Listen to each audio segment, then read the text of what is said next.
Hello, my darlings. Welcome to today's stream. Sorry about not being on yesterday. We're currently in the process of bonding two baby boy bunnies. We're trying to see if Hoshi and Cloud can officially bond, and if that's the case, then Cloud will become what's known as a failed foster, quote-unquote. The whole point of fostering Cloud was to see if he would bond with Hoshi. We had to give him some time because we had to wait for him to be old enough to neuter, and then we had to wait for him to, like, calm down on the hormones post-neuter. So, yeah, that's why I wasn't live yesterday, and just to give a heads up, I won't be live next week either because, the gal from the bunny rescue is coming back, and she's gonna work on bonding them some more with another session. So, she said there's hope for the boys, so fingers crossed that's the case. Pull this back up, that way I can keep an eye on chat. Hope you guys are all doing good today. And hopefully the stream won't crash today, because that sucked. We missed half a cutscene, and I was so mad about that. Anyways, time to no longer be AFK. Let's get into it. Your search info has been updated. Cool. Alright, let me just do... There we go. Okay.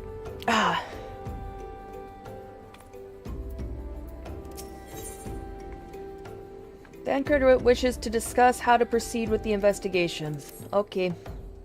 Any bright ideas? A solitary flash of insight? No, not really. No? Well then, for want of a better suggestion, I say we try picking Fufalupa's brain again. Fufalupa! Come here! Who knows, if we work together, we may yet find something of use nestled away within it. We tag teaming the poor thing? Come here, you! Time to pick your brain.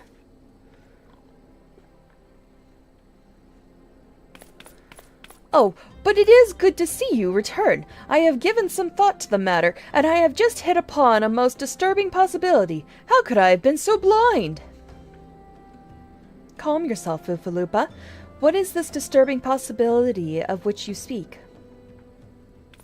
I was contemplating as to how the thieves' activities escaped our notice for so long, and then it came to me, what if there is someone among our own ranks conspiring with them? A traitor in our own midst? Yeah, probably. That's a good possibility. It would be most unfortunate if your fears proved to be well-founded, Fufalupa. Indeed, if, for reasons of security, the concern decided to transfer the remaining crystals stored in Horizon to another location, their plans would be discovered the moment the brass blades were informed. Ah, but such a shipment would surely be well guarded. Would thieves as wily as ours risk open confrontation? Perhaps not, but neither would the concerned be eager to present them with such an obvious target. Nay, they might instead elect to carry out the transfer in secret, to entrust the goods to, let us say, a lone miqo'te miner, traveling without escort so as not to attract undue attention. But who? Ah, I see. Yes, the concern may well elect to do that, but to travel with so much cargo would be a strenuous task indeed, and this miner would certainly need to rest upon the way. Mayhap north of the bridge to Hammerlia? A fine spot for a rest. Would you not agree, Indigo? Alas, the role of the miqo'te miner is taken, so you will lie in wait to the north, and I will do the same to the south. Oh, I thought they were kind of hinting at something there for a moment. Ahem! Forgive me, my friends, but I have received new orders. I must inform my men at once. Okay.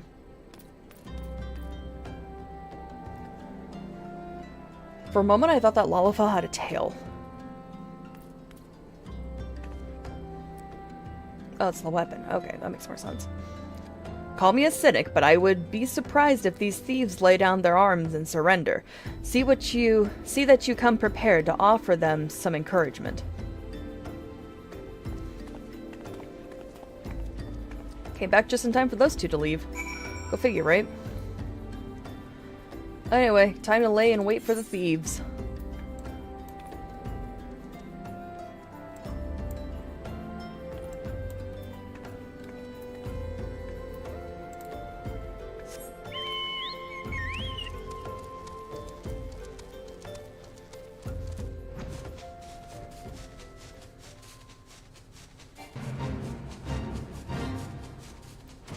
I'm not joining a damn fate.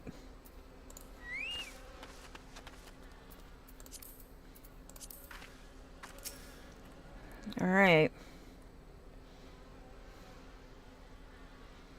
Standing watch, standing watch. We are standing watch.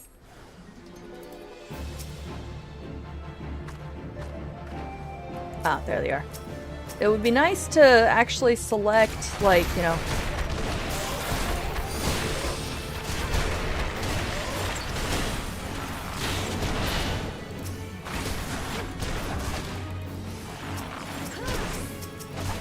Ah, goddammit. No, stop hitting tab! Ah! Well, thank God this thing's a weakling. Screw that guy.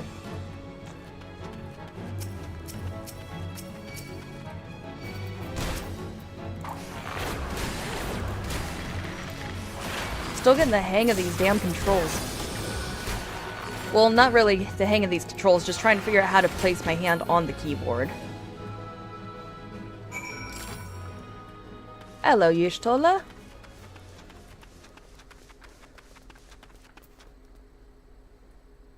What are you wearing? Kind of cute, not gonna lie. That's a pretty cute outfit. I like that outfit. Can I have that outfit? Stubborn to the last as expected. You are unharmed? Next time you just push buttons. Or next time just push buttons. Ye will do. Hello, Vanilla Lily Rose. How you doing? See what happens. Next time, just push buttons. See what happens. Heh. Yeah, will do.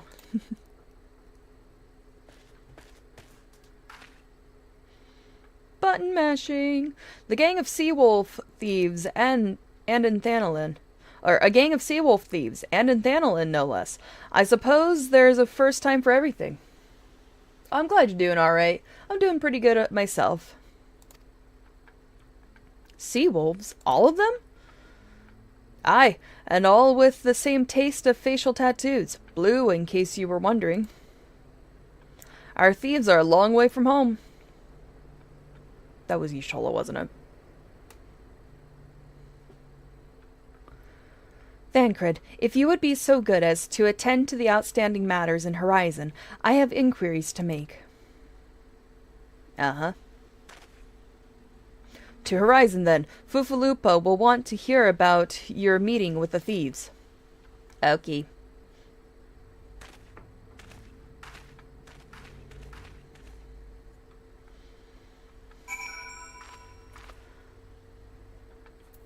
To Horizon.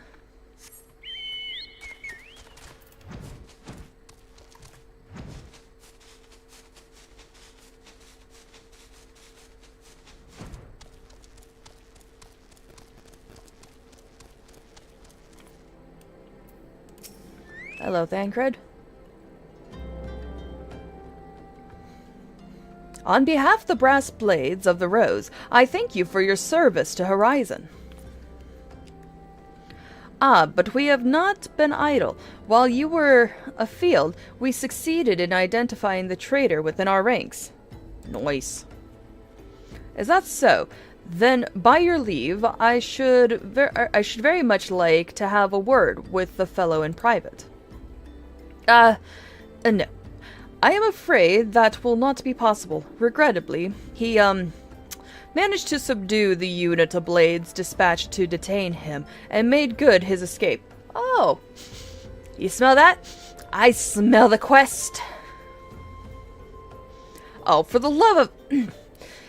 And how did he manage that exactly? Your men haven't been sampling that somnus we confiscated, have they?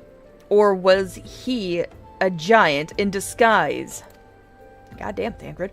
No, but he was quite strong. A sea wolf. Leminzen born and raised, I believe. But not to worry, we will find him. You have my word on that. Yeah, okay.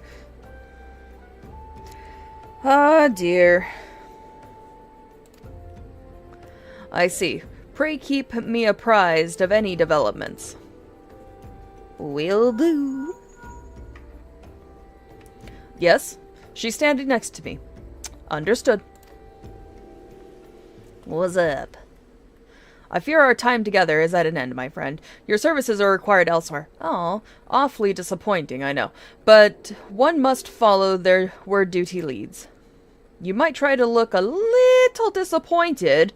Or do you mean to give me another one of your stoic nods? You don't you?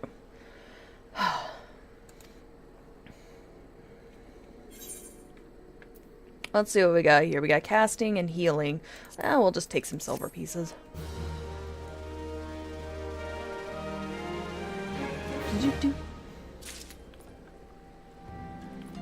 Alright, so where do I go now?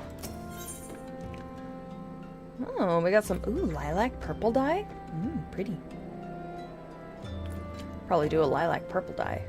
Either that or get a bronze piece. The antecedent bid me to tell you to make for Vesper Bay, where young Alphino awaits your coming most eagerly. It was he who requested your assistance. Some commotion or incident, I am not privy to the details. While you do whatever it is that Alphino has planned for you, I shall endeavor to track down our traitorous brass blade, and when I do, you may rest assured that we will have our answers. Time to go speak with Alphino.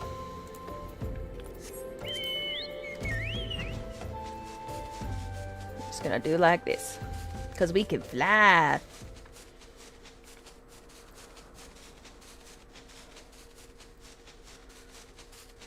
We can fly, we can fly, we can fly.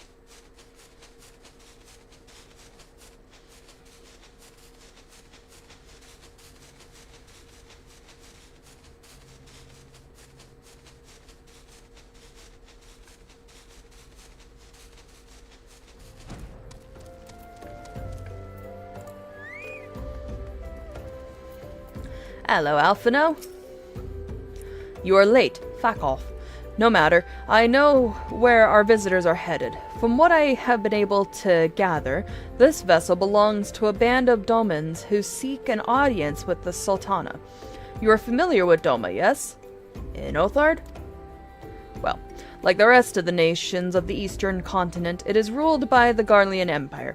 Given our visitors' unannounced arrival, as well as the state of their ship, I suspect they did not leave their homeland under the best circumstances. Needless to say, I should be very interested to hear their tale, and, more importantly, what they know of the current state of affairs in the Empire. Such information could prove most useful. What's going on? We would be fools not to pursue this opportunity, do you not think? Come with me to Ul'dah, Indigo, unless I am mistaken, and I am rarely mistaken. Oh, congratulations, good for you. We will find the Domans bickering with the Sultan Sworn on the royal promenade. You are uncertain of your role in the proceedings? Insurance. If our guests are not themselves imperial agents, it seems fair to assume that they may be being pursued by some. And if not, who better than you to have on hand in the event of an unforeseen diplomatic incident. Besides, I do enjoy your sparkling repartee. Satisfied? Good. I shall see you in Ul'dah. What we got? Like when Vermillion gets to post A Realm Reborn, you guys should grind extreme. Oh, yeah. I'll definitely bring it up to him. Grind extreme. Is that the, I'm trying to remember, is that the Bahamut extreme? Is that what you're talking about? What am I doing? I can do this!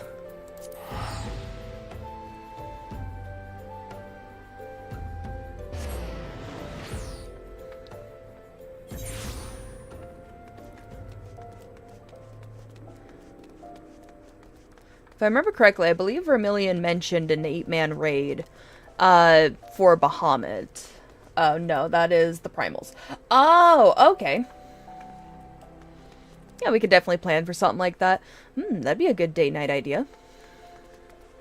We're starting to do date night streams again on Friday nights, so that's exciting. Let's see. Chamber of Rule. You know, if anything, I'm just going to do that. I'm just going to use the Ether. Just extreme version of the fight. Oh, okay. And you mentioned you get a mount with it?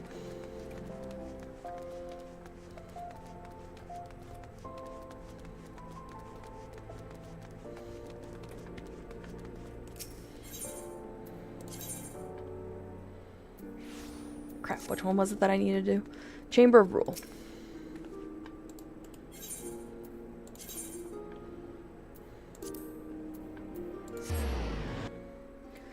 It is a random drop chance.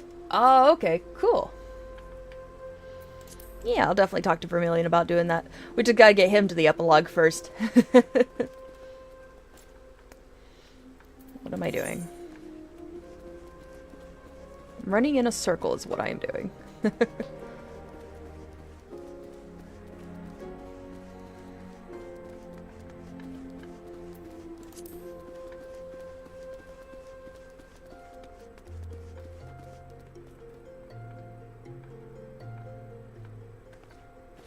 Yeah, that's fair. When he gets there. Yeah. No biggie. Speaking of date night streams, though, Vermillion and I are gonna be streaming Final Fantasy IV on Friday night. So, just in case you're curious about the Pixel remasters and seeing my reaction to them.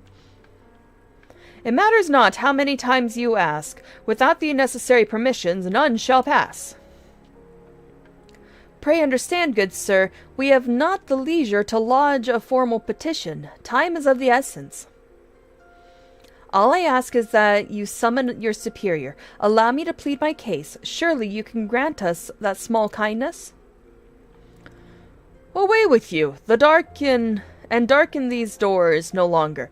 I will not ask again. You know not what you do.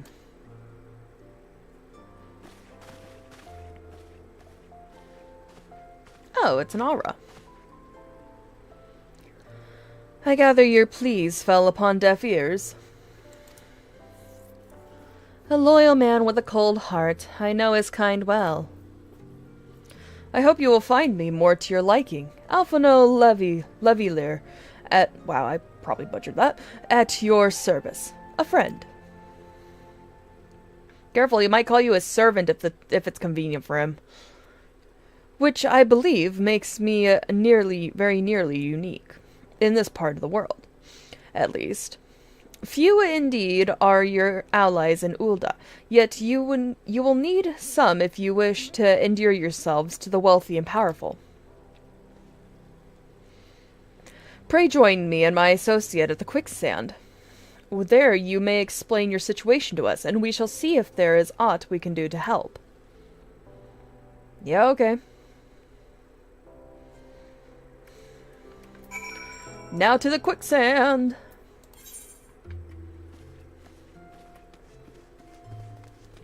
Let's see, are you by... Adventurers Guild. Okay.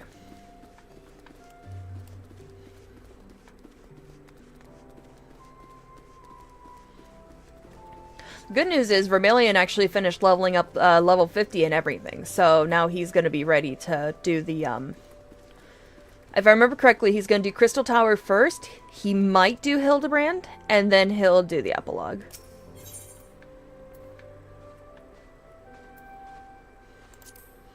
He was kind of back and forth on doing Hildebrand, though, since he already did it with me.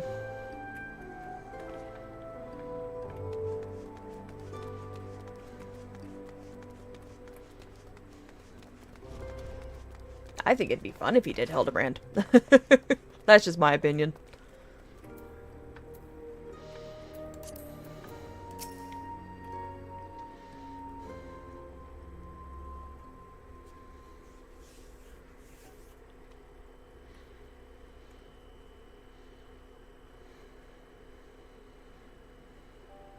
We have traveled some several thousand miles across the sea, from the nation of Doma, in hopes that we might find sanctuary in these lands. Sanctuary, Lady Yugiri? Oh, you found out her name.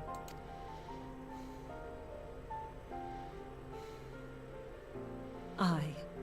Lying within Othard, Doma was under the dominion of the Garlean Empire, as I'm sure you are aware. When the War of Succession broke out in Garlemald, we espied an opportunity to free ourselves from the yoke of imperial oppression and took up arms.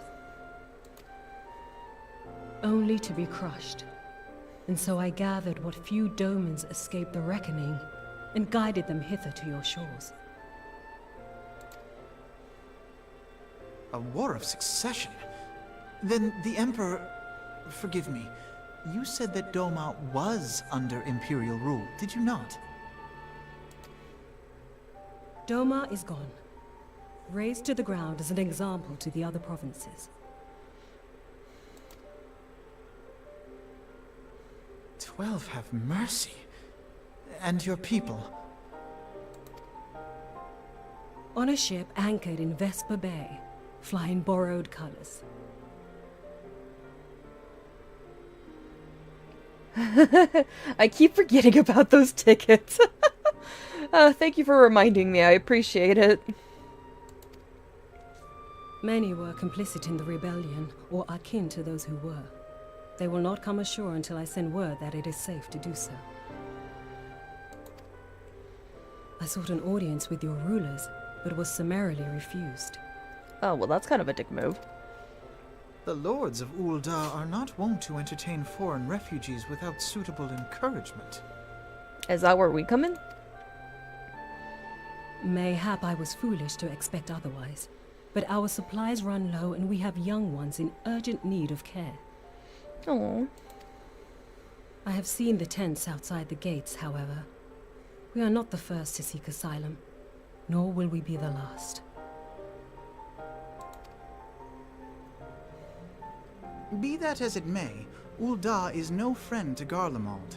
Your tale would stir the hearts of many men and women here. Hello, Loki. The Sultana and the Syndicate will not be so easily swayed, but I shall see that you are granted an opportunity to plead your case. This is within your power? It is. Well, far be it from me to boast, but I do have the ear of certain influential individuals. Oh, how privileged.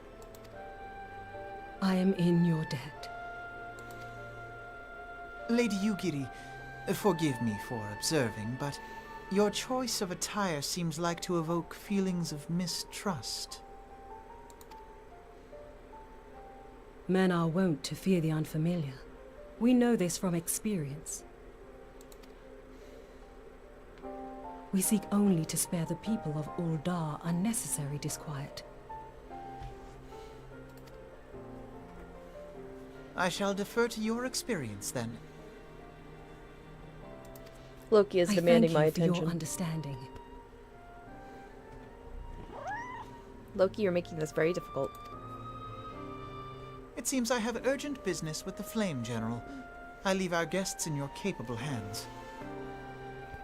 Alright, Loki, I'm gonna sit you down, baby. There you go. Yeah. Yeah. Loki says hi. Yep, okay.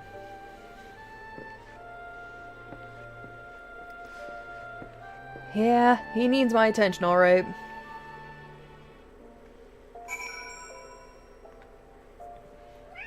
Yes, Loki. Yes, hi. Hi, baby. You know who needs your attention, Loki? I'm sure Oliver needs your attention. Or Sasha. Gonna go spend time with them? Yeah? You crazy boy, you. You want me to pull the chair up? Well, come on. Come on. Hop up in the chair. Good boy. Lay in the chair. Let me pull the chair closer. Don't bite. Mwah. Forehead kiss. Lay down. Alright, Loki is content. How many pets do you have? A lot. So, we have Loki. He's our oldest. We have 4 cats. Loki! Loki stepped on the spacebar. So we have 4 cats. We have 5 rabbits. 1 is a foster. Potentially gonna be officially adopted. We don't know yet. And then we got 5 rats. Yeah, that sounds about right. We got lots of animals. And they are all very spoiled and very loved. Aren't you? Aren't you? A zoo. Yeah, that's what our friends say too. The good news is we got the space and the resources for all of them.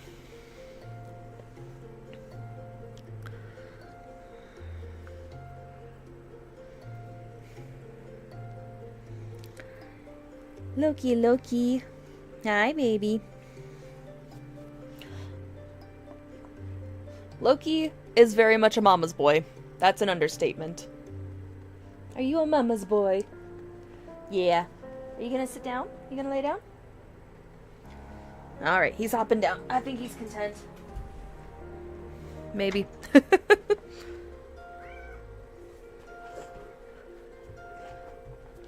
Oh, never mind.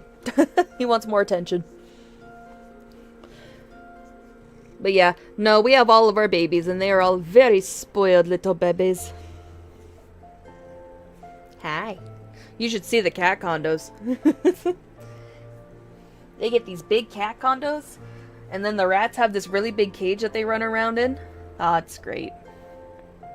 And the bunnies have their enclosures that they run around in as well.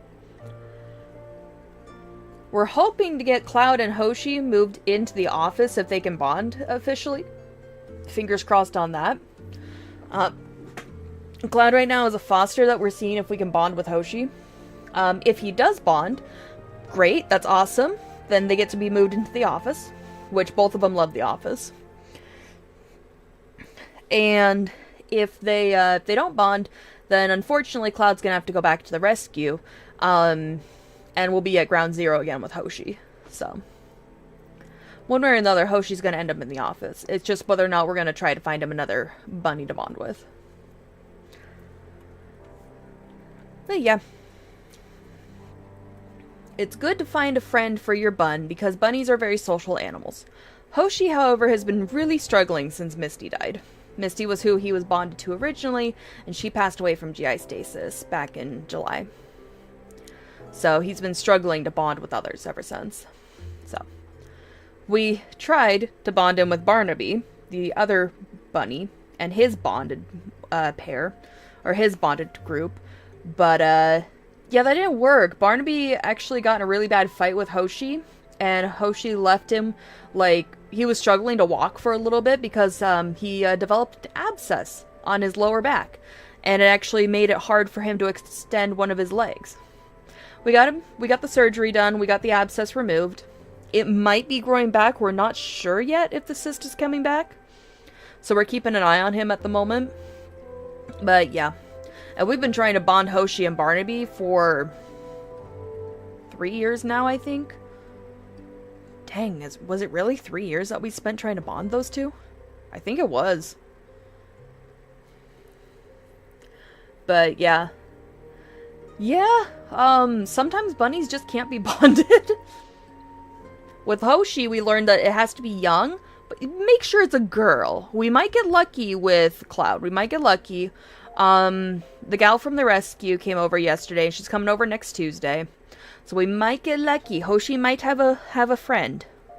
Hoshi might be another bi icon in the house. If I may, madam, as I said earlier, we have been at sea for several moons, and our supplies are all but spent. I have not the heart to repeat the tales of our tribulations, nor would it please you to listen to them, I think. Suffice it to say, however, sacrifices have been made. Though it shames me to beg for more when you have already offered so much, desperation compels me. Good madam, if you or your associates could spare any provisions, anything at all, it would go a long way to lessen the suffering of my people. Alright, Momodi.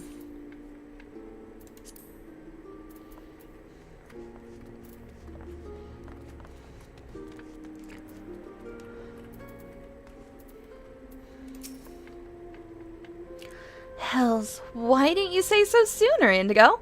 Of course I'll help. You couldn't have picked a better day to tell the truth. A wealthy merchant and his entourage were due to have a banquet here on the morrow. See, but just send word they can't come, meaning I've got a boatload of foodstuffs, and no one to feed. Best of all, they paid for the lot in advance. Wow, that is awesome. Go and call on Fruity and Catherine at the Sapphire Avenue Exchange. Tell them I said to ship all the little prince's order to the Waken Sands. Oh, and if they argue, just show them those letters. That should set them straight. Very well.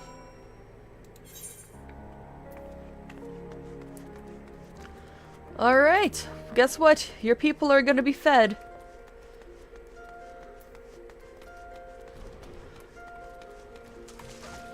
Whee!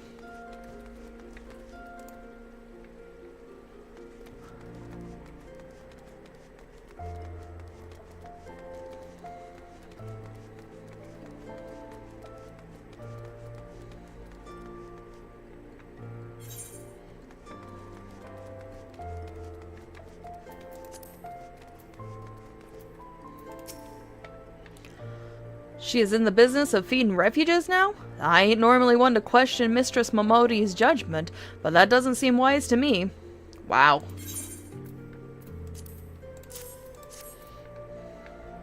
I'll not speak for the children, but if you ask me, any man what can't earn a crust deserves to go hungry.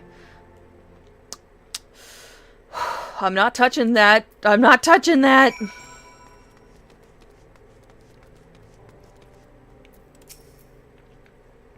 My, that's a rather odd request. Mayhap you misheard her instructions? Nope. Here, read. You know, you shouldn't encourage them like this. They'll start to expect it. You mark my words. I'm gonna be good. I'm not gonna say. I'm gonna be good. Back to Momoti!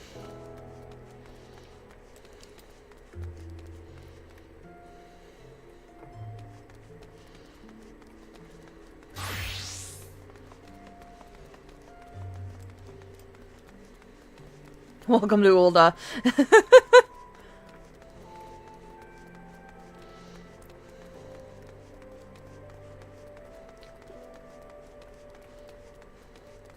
Oops, I went the wrong way.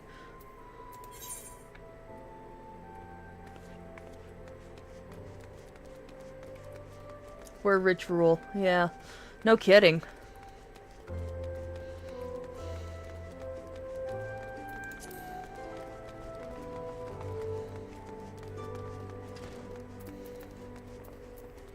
Momoti! Besides, all this shit's paid for in advance. What are they complaining about? At least the food's not going to waste.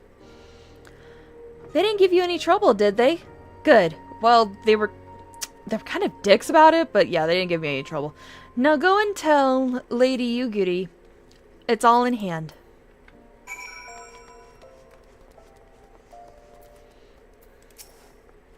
Lady Yugiri, I dared not hope for such magnanimity, much less expect it. Mistress Momoti is generous indeed. I shall be sure to thank her most humbly. Oh yeah, there's a lot of thanks to give, that's for sure.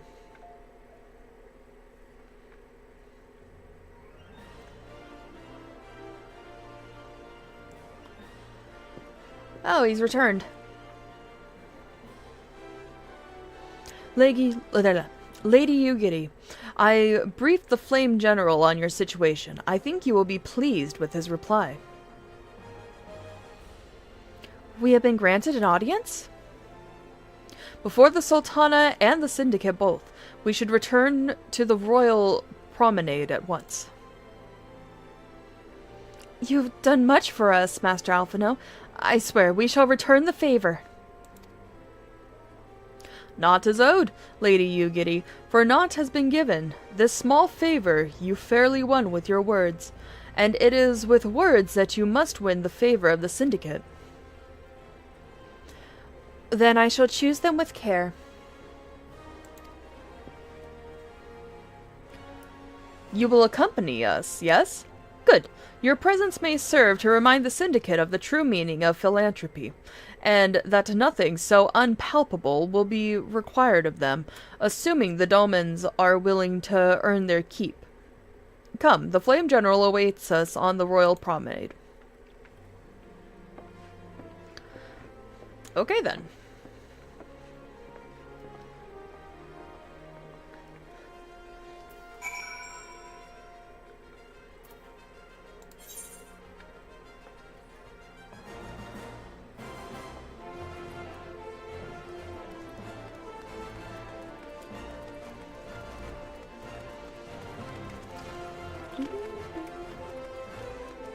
Ah man, I love the music in this game. Final Fantasy music is just good.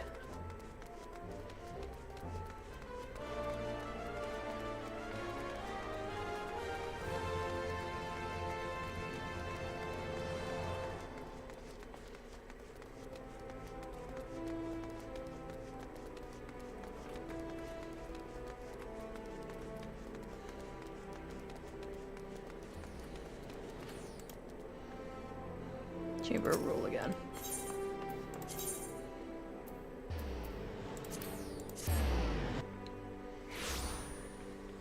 I could have used small crystal. Ah, crap, you're right. I could have used small crystal. That is not until tomorrow. I had an alarm set on my phone for getting my car looked at, but that's not until tomorrow. I should have specified the day. That's my bad.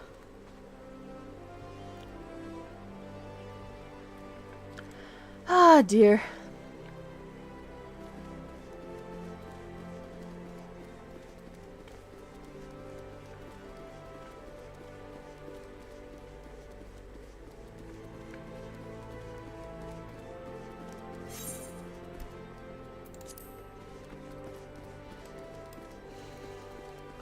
Robon. A pleasure, Indigo. The others are already inside. Let's not keep them waiting. Very well.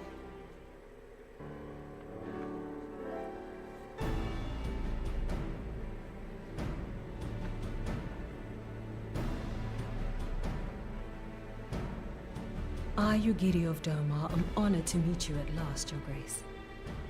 To mark this auspicious occasion, I should like to present to you the finest treasures our humble nation has to offer. Oh, damn. Alas, the circumstances which have brought me here today have divested me of both time and dignity. I come before you as a pauper in direst need of aid, to request that you grant my people asylum. I, Nanamo, 17th in the line of Ul, welcome you to our city. Be at ease, Lady Yugiri. Although I myself have heard the tale of your misfortune, I would ask that you recount it once more for the benefit of the others here present. As you wish, Your Grace. For many years, my nation, Doma, suffered under the yoke of imperial rule, and my people yearned to be free. Thus, when a war of succession broke out in Garlemald, we sought to take advantage of the chaos and reclaim our liberty. Alas, our enemy proved less preoccupied than we had hoped, and our rebellion was put down in the most brutal fashion. Damn. Those who survived, how many do they number? More than 200 souls huddle within the cramped confines of our own galleon's hold. Yet this figure accounts for but one of a number of ships which escaped the purge. It is my hope that you will allow us all to dwell within your walls. Should that prove unfeasible, however, I humbly ask that you accept as many of my people as your resources allow. Pray understand, we do not beg a boon, but propose instead an arrangement. We would serve as soldiers or tradesmen until our debt is repaid. Goddamn. What are the Syndicate's opinions on this matter? I, for one, think it's a marvelous idea. Lady Yugiri and her people strike me as an industrious lot, and there are parts of the city which have yet to be fully restored. If they are willing to work, I see no reason not to let them. The head of the Mirage Trust is not known for his generosity. He sees profit in this. I see. I agree. That said, these are foreign refugees. To admit them would require a formal resolution. Shall we call a vote?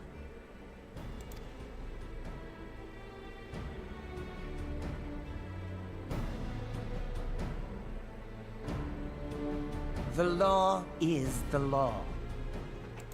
Lord Lolorito? Tell me, are you blind or willfully ignorant? Even now, our streets are choked with the displaced victims of the Calamity and Alamigan refugees.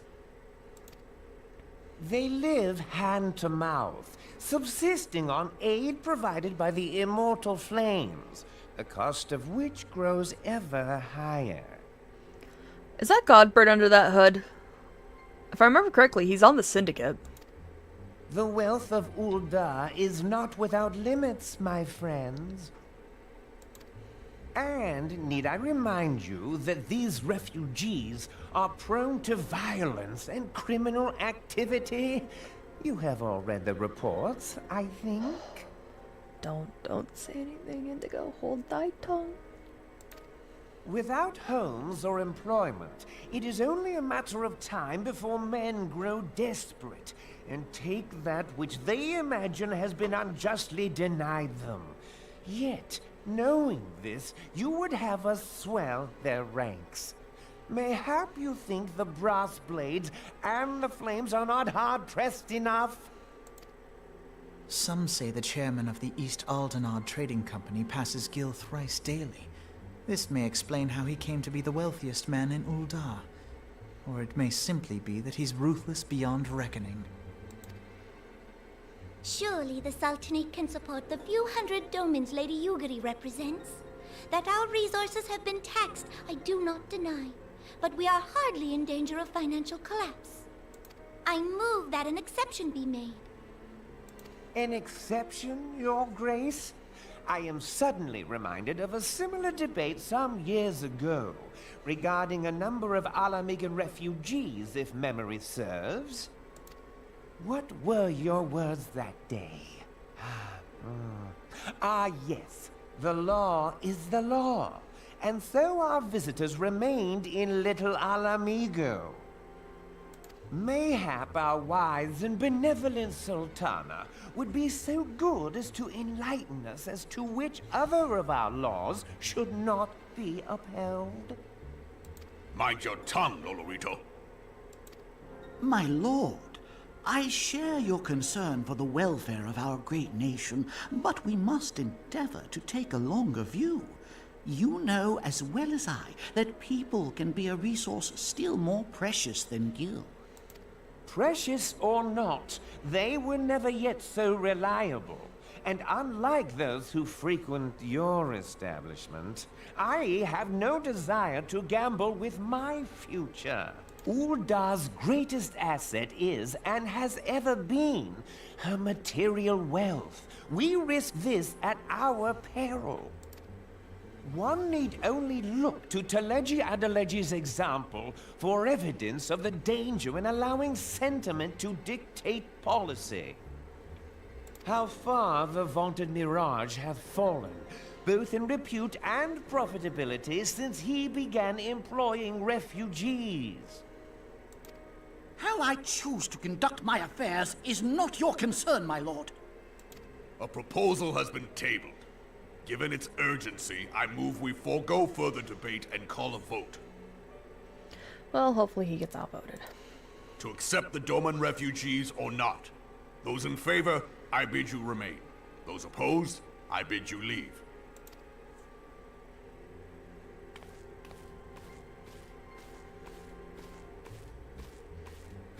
Is it just him leaving? Nope, there's one more leaving.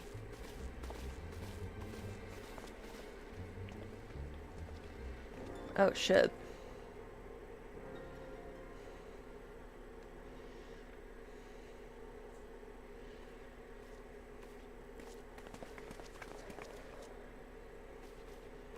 Would that it were within my power to welcome you and your people, Lady Yugiri. As you have observed, however, my authority in such matters is regrettably limited. Damn. Without the consent of the Syndicate, I cannot act. I understand, Your Grace, and I appreciate all that you have done on our behalf. The nerve of the man! If that bastard had not forsaken the eastern trade route, little Alamigo would now be thriving. Oh, that you should have traveled so far under such dire circumstances, only to be refused in this manner is utterly unconscionable. Pray, accept my sincerest apologies.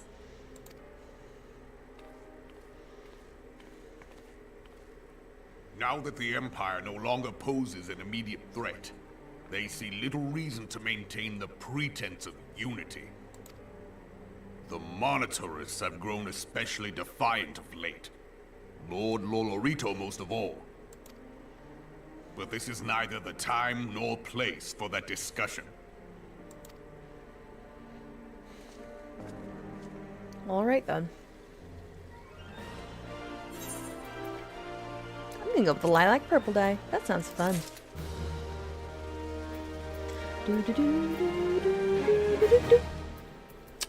Okay, so, well, that sucked. So what's next?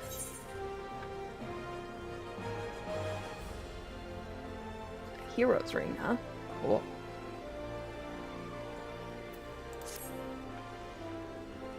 As you've observed, Lolorito is not afraid to speak his mind, nor is he like to change it. Oft have I wondered how a man so skilled at weighing the worth of things should be so incapable of seeing the value in people. So who wants to tell him? Bah, I will not waste no more words on him. Not when the Domans are yet in need of aid. Everyone follow me to the Hall of Flames. To the Hall of Flames!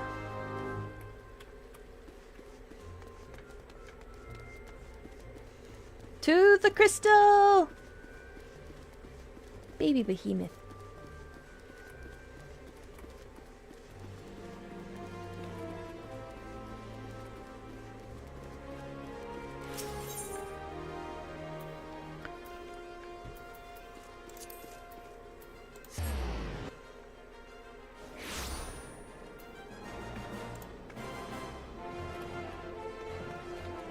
Ooh, that's a really pretty bow.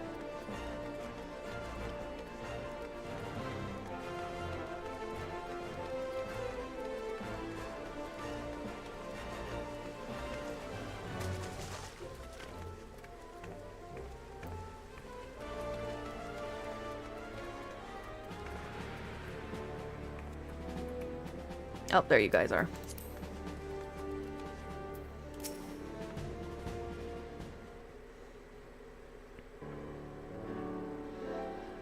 The Syndicate has spoken, and I see no point in moving that the matter may be reconsidered. The Monetarists have made their position clear. Agreed. Ulda is not an option. Nor Limsa, Lominsa, or Gridania, I judge, given the state of their internal affairs. Which leaves Doman friends confined to a ship. Gods, the thought of them huddled in an airless hold with no hope for better treatment. Would that I had more time to find an alternative, a place not bound by the concerns of the great nations. Alphino, come on. Come on, Alphino, you can do it!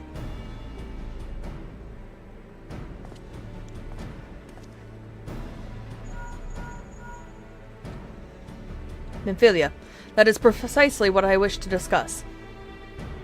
Yeah. I understand the Syndicate's decision, I do. We all wish to preserve that which is ours, especially when we believe it to be under siege. But I cannot meekly accept this judgment, not while my people suffer. would it be out of the question for the Sultanate to accept us for a limited time? A week, mayhap, or even just a few days? Excellent. I shall keep you informed. Lady Yugiri, I have a proposal, if you would hear it. Out with it, Master Alphino. Yeah, I'm with him. The headquarters of my order, the Scions of the Seventh Dawn, stands in a place called Revenant's Toll, an outpost in Mordana. Like the most outposts, it is frequented by mercenaries and other men of action, and lacks the comforts of more well-established settlements. However, the leaders of Revenant's Toll have been doing their utmost to change that. To that end, they have need of able-bodied individuals willing to work as frontier hands, hard labor, lest you doubt, with naught save food and shelter for the way of reward, by way of reward. Terms not unlike those which yourself propose, Lady Yugiri. Though I will not hear a word said against our beloved Ul'dah, Revenant's Toll would offer certain advantages, the absence of unhelpful bureaucracy being the most obvious. If they can accommodate us all, we shall gladly accept. Master Alphino, once again I find myself in your debt. Pray do not thank me, my lady. The life your people go to is one of hard labor and few comforts, as I told you, and before that there remains the matter of how they may safely be borne to Revenant's Toll, which will be no small feat considering the distance and their present condition. Mayhap the Ul'dah Adventurers Guild can be of assistance. Look for me there anon, Indigo. Yeah, okay. Lady Yugiri, if you and your people would accompany me, we may discuss what aid the immortal flames can provide. Okay.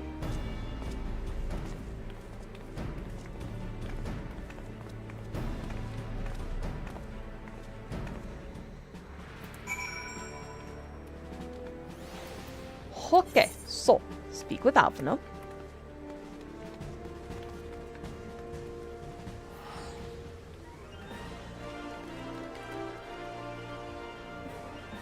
The Adventurers Guild. I shall use Crystal to get there.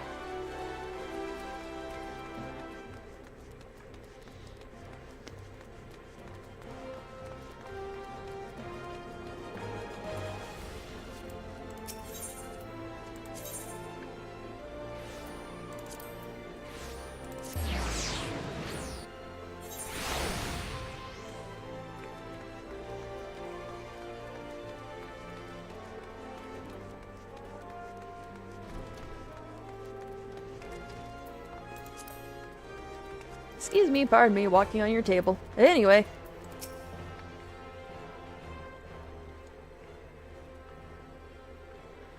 We are concerned that the Doman refugees may find the journey to Revenant's Toll too much to bear. Too long have they been sequestered aboard their ship with insufficient supplies and scarce room enough to breathe, let alone stretch their limbs. With that in mind, Mistress Momodi has kindly offered to accommodate the Domans until such time as they are ready to set for Mordana. Those healthy enough to travel will embark as soon as the transportation has been secured, while those too weak to leave at once will be permitted to stay until they regain their strength. Well, thank you, Momodi. Such a sweetie. Hello, guys. What news? Good news. Transportation remains our greatest obstacle, General. Is there aught the immortal flames can do? I fear that exceeds our mandate. God damn it. Were it a smaller number, mayhap it would go unnoticed. But the Syndicate will not bear the cost of escorting more than 200, Domans to Mordana. When government fails to act, the responsibility falls to us private citizens. I will engage the services of the 77 caravans of the Doman's behalf. Very well. We should begin contract negotiations at once. Your generosity is most welcome, my lord. After all that has befallen these good people, it is the least I can do. Come what may, you shall ever have a friend in Ul'dah, Lady Ugiri. And you in reverence toll, my lord. Oh, there you go.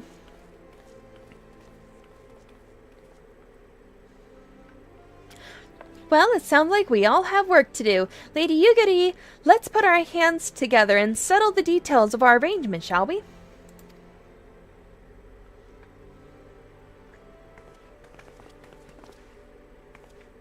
I would entrust the task of escorting our Doman friends to you, after you have rested your own road-weary legs, of course. What say you? Yeah, okay.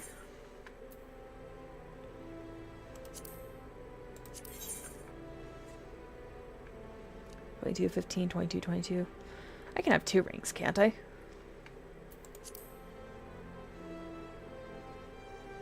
$10, $10, $11, $14. Okay, yeah. Alright, we'll take the ring.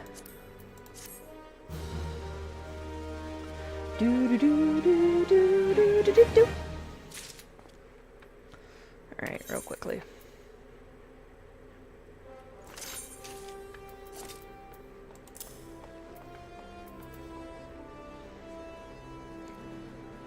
Okay.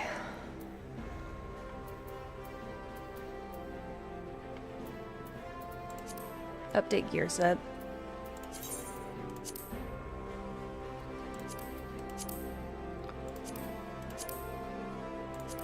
There we go. Our bard is number 1. Alright, Alphino.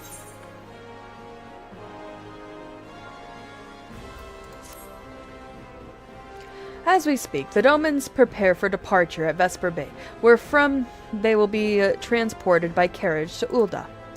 That said, this has all been decided rather suddenly, and would not surprise me if the refugees required some assistance in coordinating their preparations. Indigo, I would have you return to Vesper Bay. Ha! I remember the tickets! And facilitate the process through tasks great and small. In short, whatever must needs be done to do it. Speak with the man named Hosen when you arrive. As Lady Ugiri tells it, he has been designated the leader of the first group.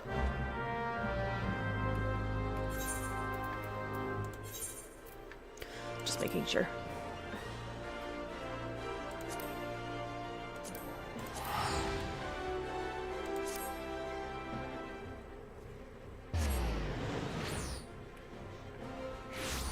I'm gonna get a drink of water real quick.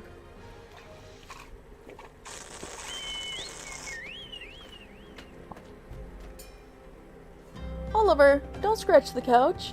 What are you doing? Thank you. You have scratching posts for that, Oliver.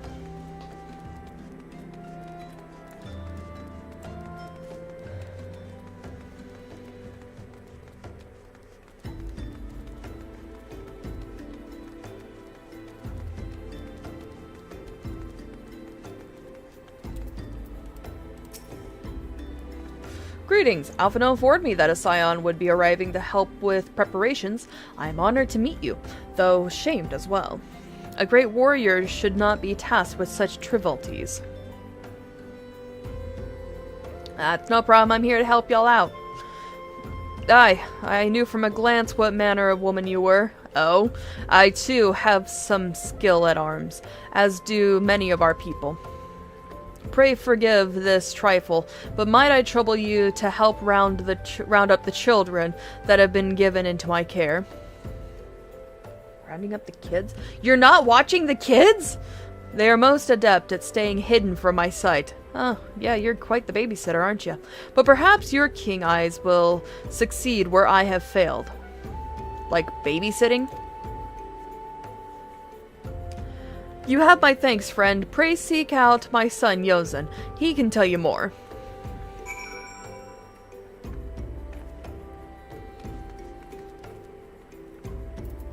Alright, Yozen, where are you at?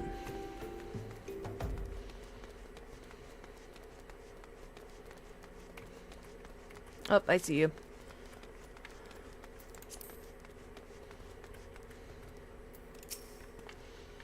Oh, hello there. I'm Yozen, son of Hosen. Wow. Will you be coming with us to Ul'dah? I hear we're traveling by horse-spurred, drawn carriage. But don't you think they're queer? Well, I mean, it's not my business what they identify as, but hey, giant birds that people ride like horses? Oh, that's what you meant by... Oops. You just meant it as odd. Okay. I still want to try riding one, but... What's that? You're looking for the others. Don't worry. I already told them to get ready for the carriages. Oh, how nice. I'll need your help, though. God damn it. We were just finishing a game of hide-and-seek. You little shit. 3 players are still in hiding, and since Lady Yugiri told us to take it really seriously, they won't move until they're found. But Vesper Bay isn't that big, so I bet you can find them in no time. Yeah, it's called the power of the fucking map. Boop. Fuck. And the map just said, fuck you, here's an orange circle.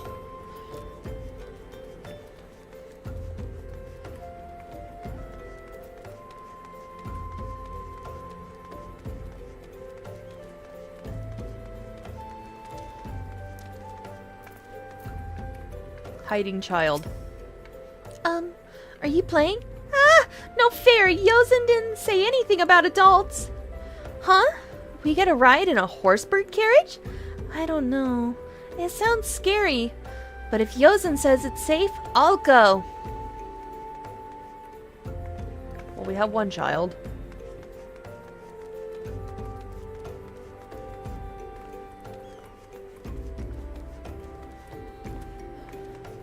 Someone back here just having a smoke break.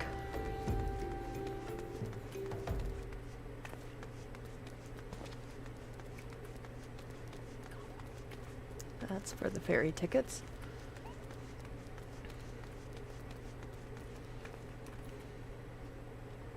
That was pretty cool.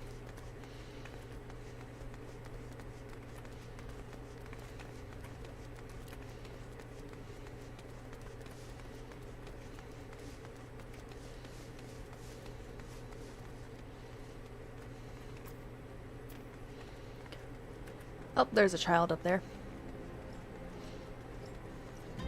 God damn it, go this way.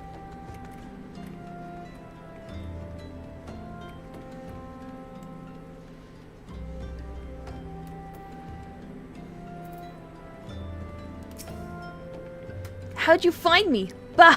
Guess I need to practice more. Or maybe you're just good at this. I mean, the Garleans didn't find me. Oh, yeah, that's good.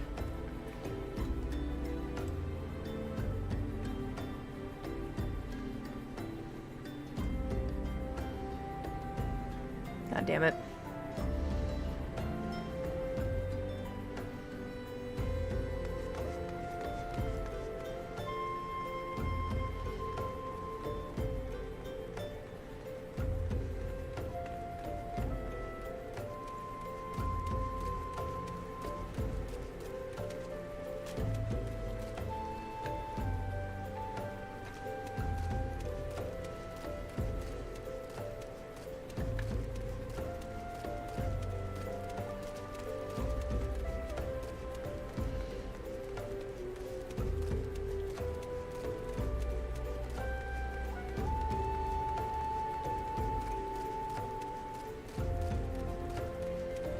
Oh, there you are.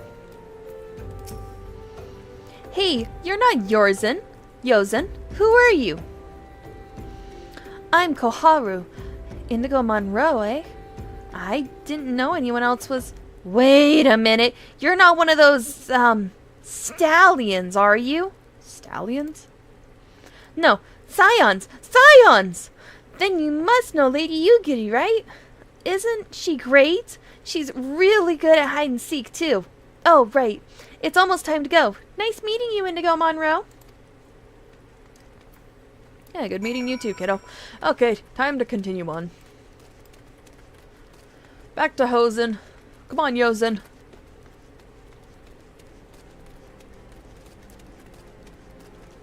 Love that. Hey, we got matching bows. Nice, we got matching bows. Love the armor.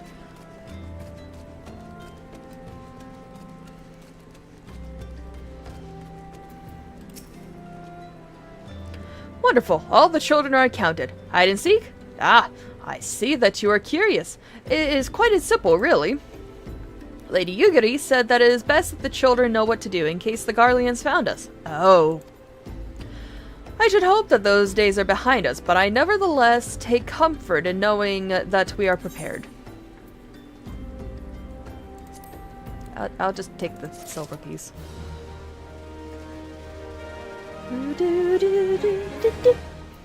Alright, Hosen.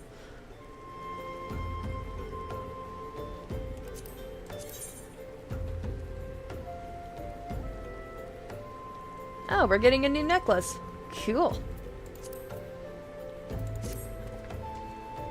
The first caravan is due to depart shortly, followed by the rest at regular intervals. My family and I, including my stubborn old father, Home, will be traveling in the lead carriage together with young Koharu, whom I believe you've already met. Though I understand the road to Ul'dah is regularly patrolled by your brass blades, it would give us great comfort if you would agree to accompany us on our journey. Once again, I thank you for your kindness. When you are ready to leave, please inform our coachman.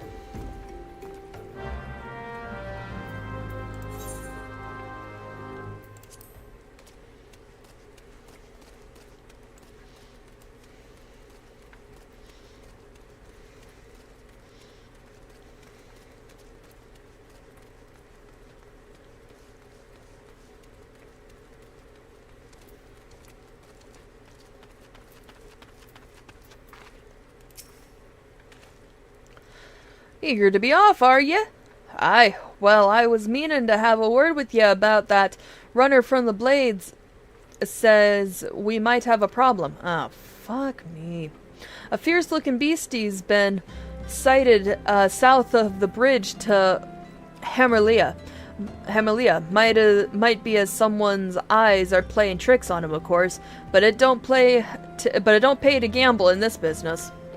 Now, I know ye can handle yourself in a fight, but this lot here's another story. So I was thinking you might go on ahead and have a quick look around. Make sure the area's safe, like... And if you come across anything dangerous, you know what to do. When you're satisfied the way's clear, meet us outside Horizon. The Blades tell me the road there's safe, so I reckon we can make it that far on our own. Assuming the self-same bastards don't try to rob us, that is. Alright.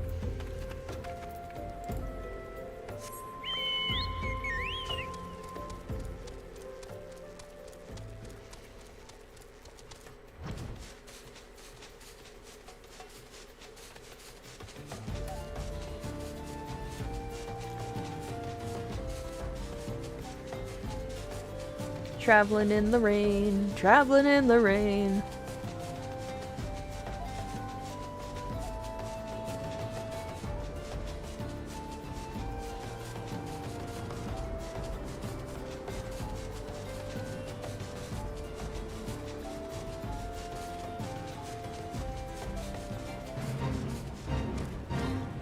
No, I have not.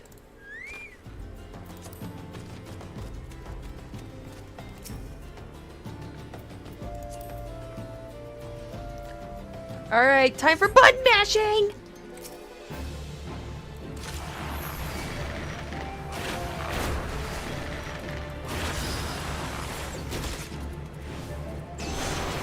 Damn it.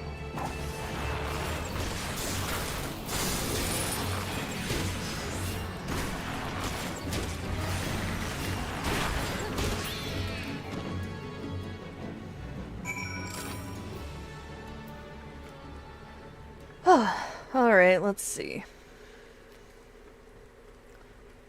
Alright, back to Horizon we go.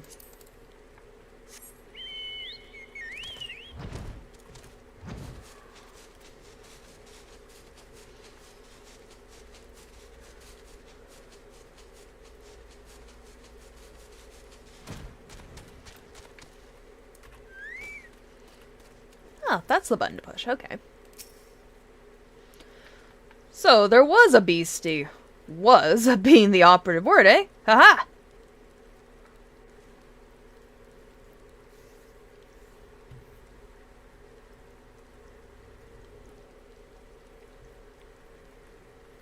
Well fought, madam.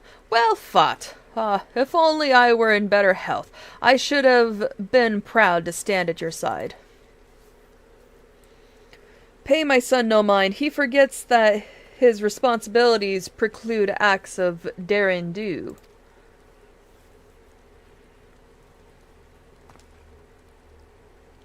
Huh. Be that as it may, I cannot help but envy you. We have been able to call upon heroes of your strength and skill in Doma. Things would have been very different. Ugh. We cannot change the past. Those who fought and fell are forever lost to us. Lost but not forgotten. Lady Yugiri's kinsmen least of all. They fought fiercest, though they knew full well it was in vain. She had every right to walk away, yet she chose to stay.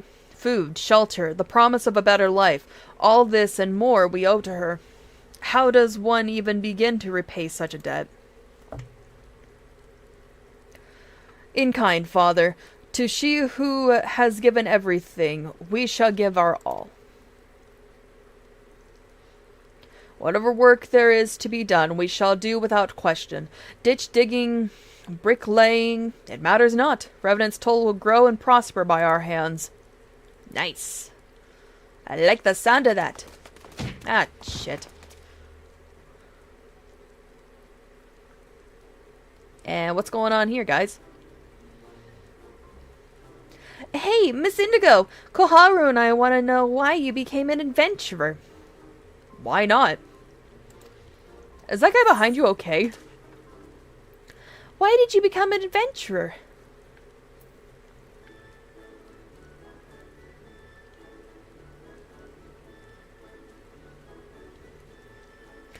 To go wither the wild rose blooms. No. We'll gain power. To gain power, damn it. I knew it! That's what I told Koharu, but she didn't believe me. It's my turn now. Excuse me, Miss Indigo. I've got a question. What's Revenant's toll like? Is it pretty? Let's see. It's a bustling outpost frequented by countless adventurers. It's a bastion of civilization in a harsh and unforgiving wilderness, home to the scions of the Seventh Dawn. It is a stone's throw from Imperial Castra. Maybe we shouldn't say that last one. It's a bustling outpost.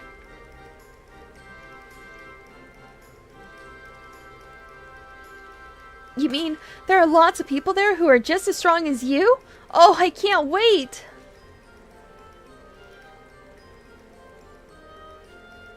Enough, Koharu. It's my turn again.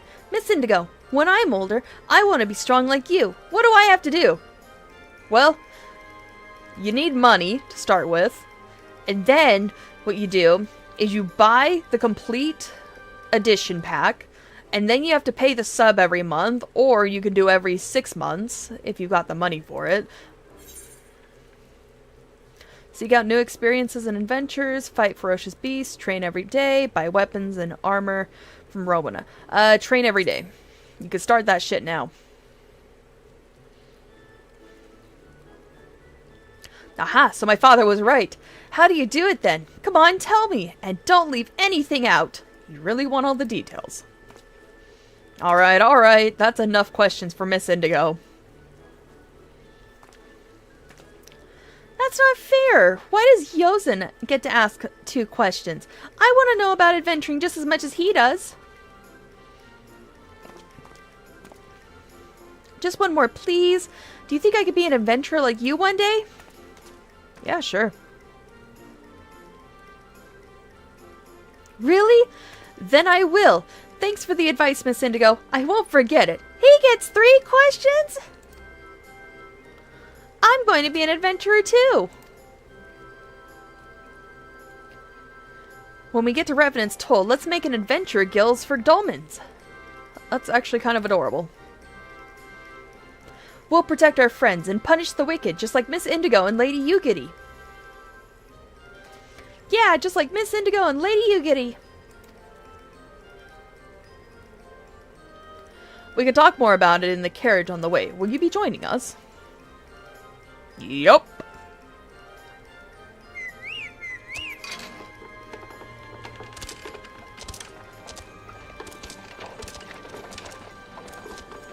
Drink of water.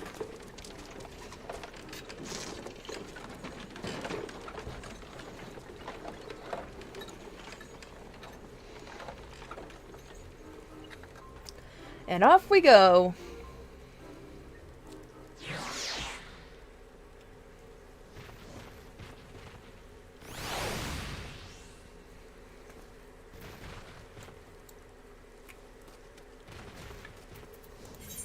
Time to speak with Alphino. Wait, where am I located?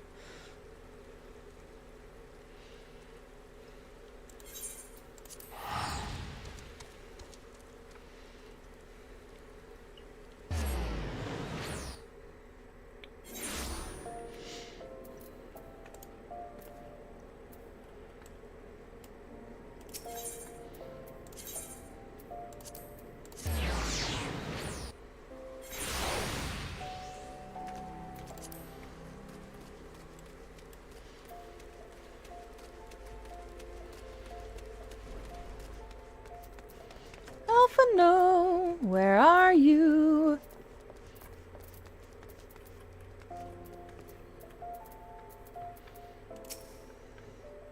Ah, Indigo, I take it the first group has arrived? Excellent. Is there aught else? No. I have matters well in hand here. You and Lady Yugiri should travel to Revenant's Toll forthwith. Necklace of aiming, please. Thank you. Okay, so. All due respect, Alphino will have you and Yugiri depart for Revenant's Toll without delay. It is past time Lady Yugiri met with the guild representatives in Revenant's Toll. Since I do not foresee any further matters arising here in Thanalan, which might require your personal attention, I would instead have you serve as an escort to the Doman delegation for the duration of the journey. Speak first with Slafborn upon your arrival. He is the one whom the Domans will be working most closely, I should think. Afterwards, introduce Lady Yugiri to Minfilia and the guild emissary. If both meetings go well and resulting ties should stand the Domans in good stead for that which is to come. Safe travels, Indigo.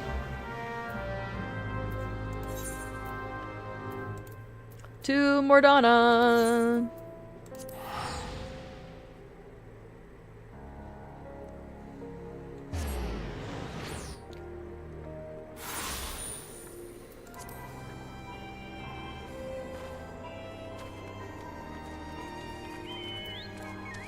I just realized something.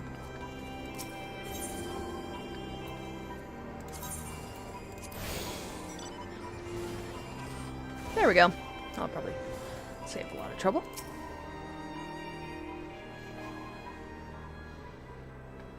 Hello. I have people. And this must be the esteemed Lady Yugiri and her associates. I greet you all as friends and bid you welcome to the Toll. I hope you do not find our dearth of fineries off-putting. Poor though we may seem, we have a wealth of spirit and camaraderie to spare. You see, race and creed don't enter into it here. We welcome all sorts, provided they are willing to earn their keep, of course. We are no strangers to hard work, Master Slafborn. You may rest assured that we will carry out your orders with due diligence. Oh, not for a moment did I doubt your commitment, my lady. Pray understand, I give the same speech to all new arrivals. That's true. And you needn't bow your head or call me master either. We are both frontier hands, as far as I'm concerned. As you wish, Slafborn. May this meeting mark the beginning of a long and fruitful relationship.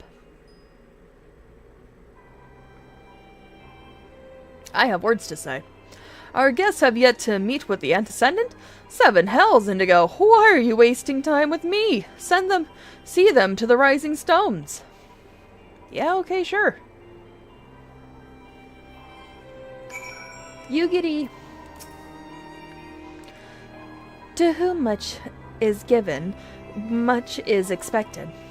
Forgive me, I require a moment to compose my thoughts before meeting with your leader. We shall join you at the Rising Stone anon. Time to speak with Minfilia.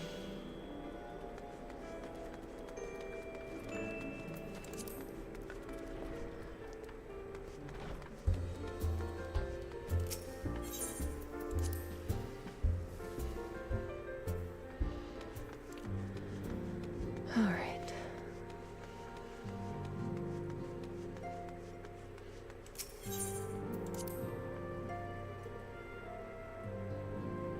Alrighty, Minfilia.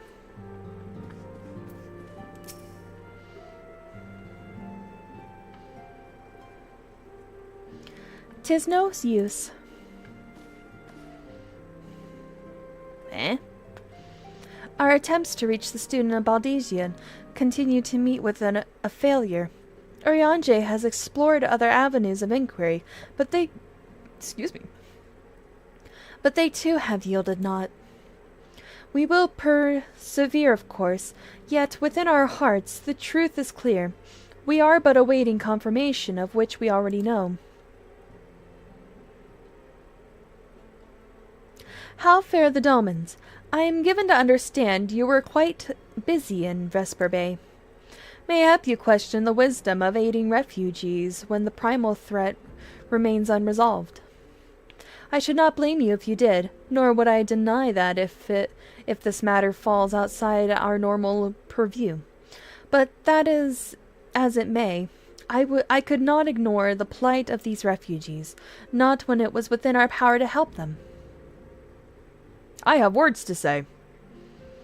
Lady Yugiri is here? Please show her in. I should very much like to meet her.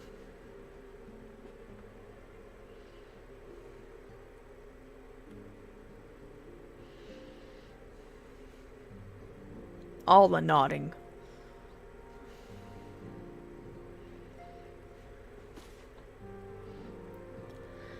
We have no objections. Pray do so with our blessing. Your answer pleases me beyond words, my lady. But are you quite certain? We have no way of knowing how many might answer my summons. In the event that Revenant's toll could not accommodate us all, we would need to find an alternative solution. Should that come to pass, we will find it together.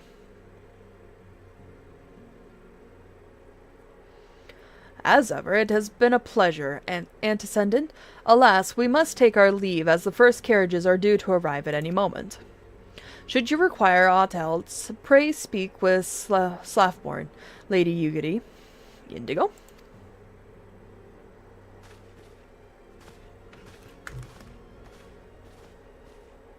Anything planned this weekend? Let's see. As far as this weekend goes, there's date night on Friday, and then Saturday is D&D in the morning with Vermillion, and then Sunday, I think Vermillion's going to start Crystal Tower on Sunday, but I'll have to double check. Or he'll start the epilogue and get to the part where it says, you have to do Crystal Tower! One of the two will happen. Lamine and I make all the necessary preparations to ensure that our Doman friends feel at home upon their arrival. Though I must admit that I am still troubled about the matter of the missing crystals. Y'shtola should be returning anon with a report from a field. Mayhap you could wait here and speak with her upon her arrival?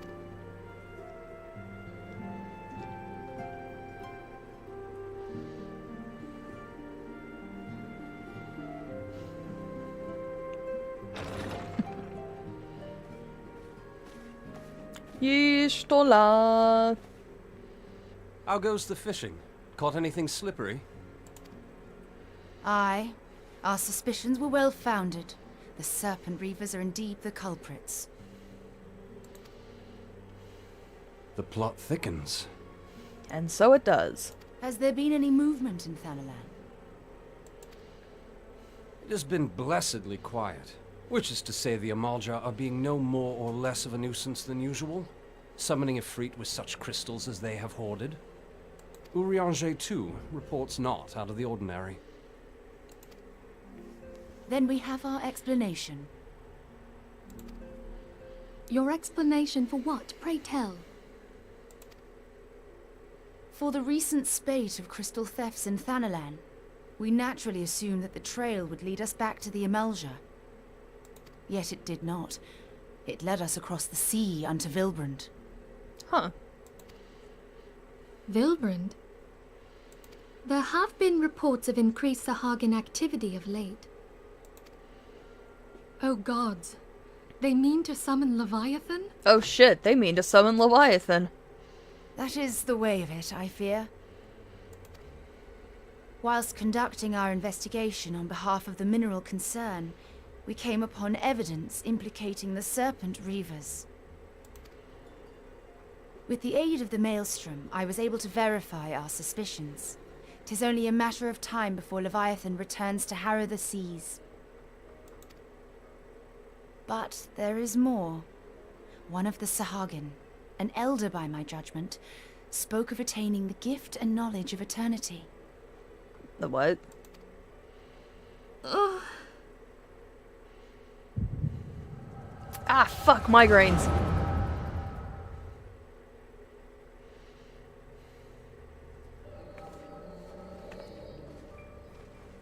Such a disturbance in the ether. If I did not know better, I should think this device defective.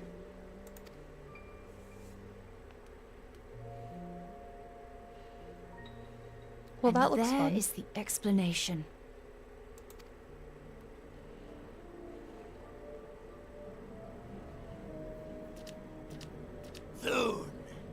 Soon it shall begin. Our Lord shall rise midst surging waves to wash away the finless ones.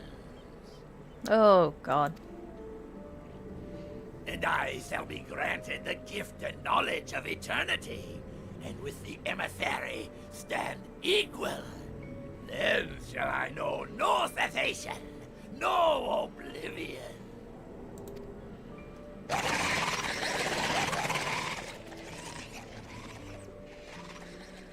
Whence comes this promise of immortality? The emissary? We have outstayed our welcome. Well, time for us to fuck off.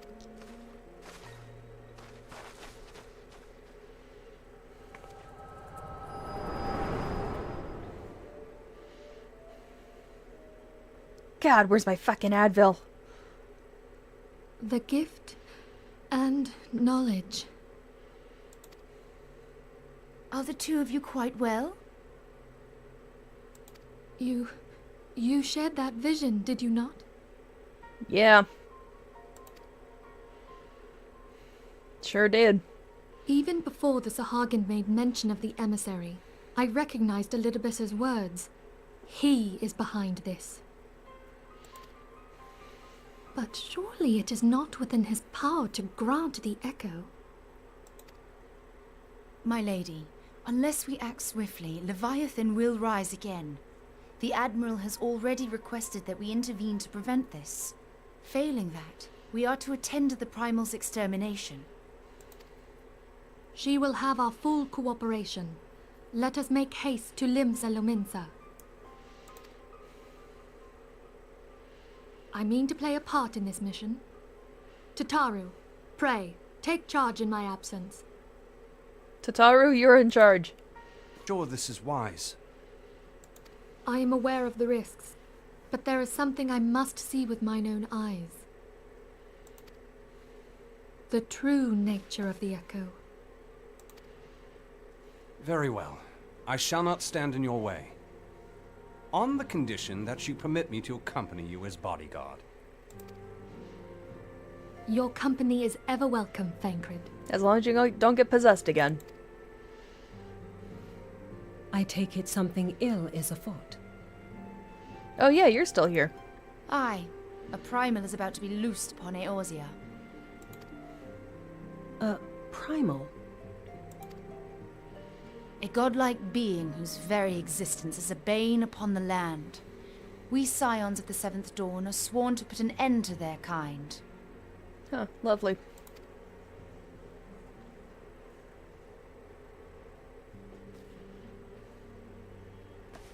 I see. Know then that I am learned in the arts of war. In return for the kindness you have shown my people, I would lend you my blade. Oh, well, that's actually very kind of you.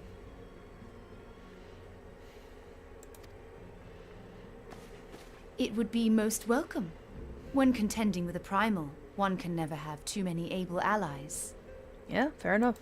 If you crave a more intimate understanding of the problems facing Eorzea, this experience is like to provide it. Be sure to come well prepared.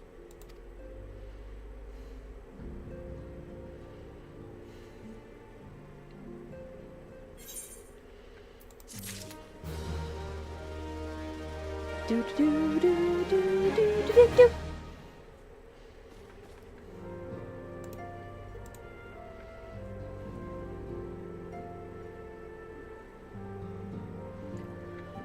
Alrighty then.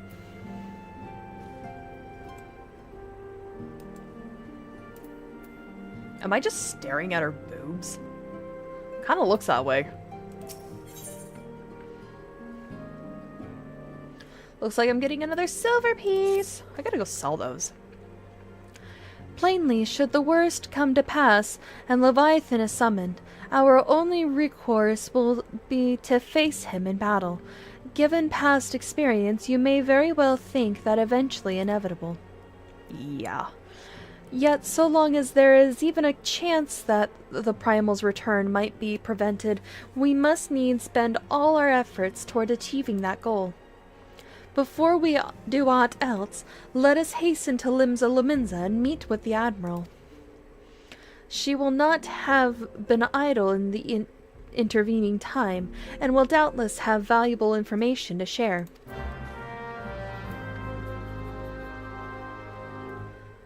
Alrighty then.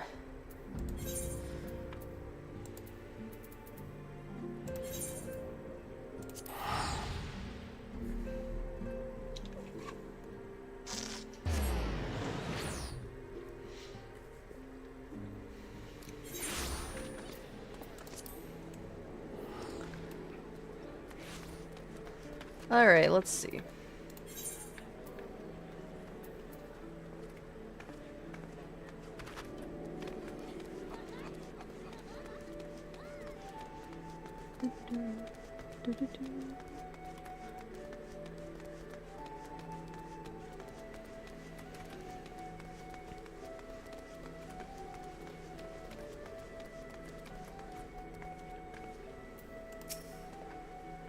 You are expected. Pray take this lift to the command room.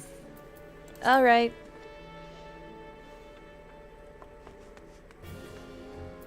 Hello, Mammy.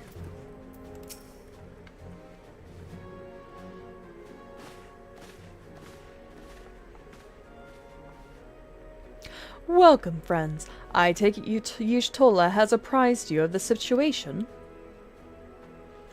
Let us waste no time then.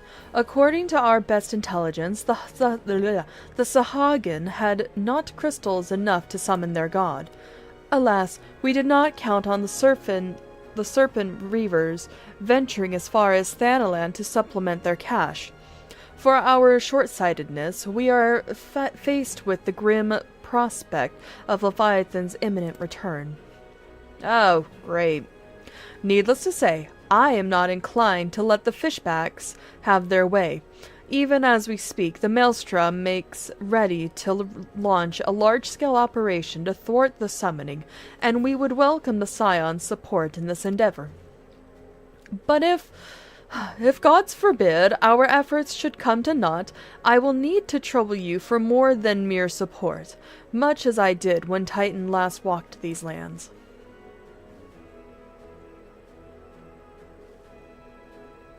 Lady Minfilia, I am given to understand that you mean to accompany our soldiers to the front lines. I can only assume that you have sound reasons for doing so. Yeah, I left Tataru in charge as well. I do, Admiral, and I would rather not be drawn into their nature. I will say only that there is something I would see with mine own eyes. Is that so? Well, I am not so stubborn as to deny the wish of one whose aid I require. But precautions must be taken. I shall require that you remain by my side at all times. With that settled, let us speak of the operation. Indigo, Maelstrom scouts are currently reconnoitering Sahagin movements with the Sapsa spawning grounds. Upon completing their mission, they will return to the operation staging point at Camp Skull Valley. I want you to make your way there forthwith, that you might be apprised of the latest intelligence. Commander Falkbreda has charge of the garrison. Yeah, okay.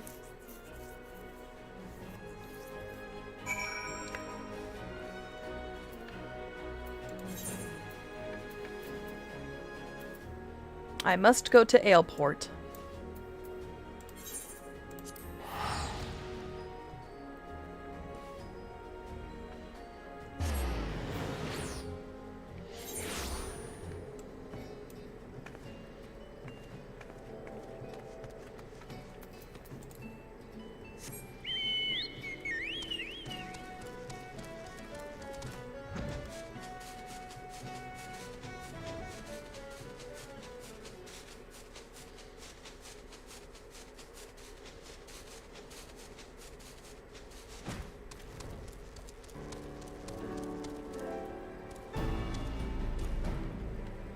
Oh, hey, Thancred. Oh, there you are.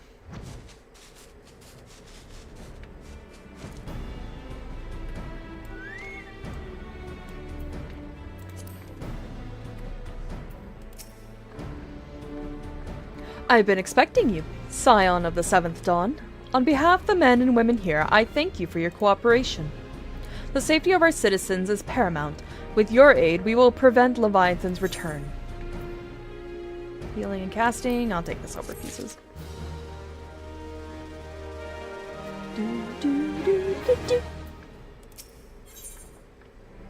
What we got here? Oh, it's a bracelet. Cool.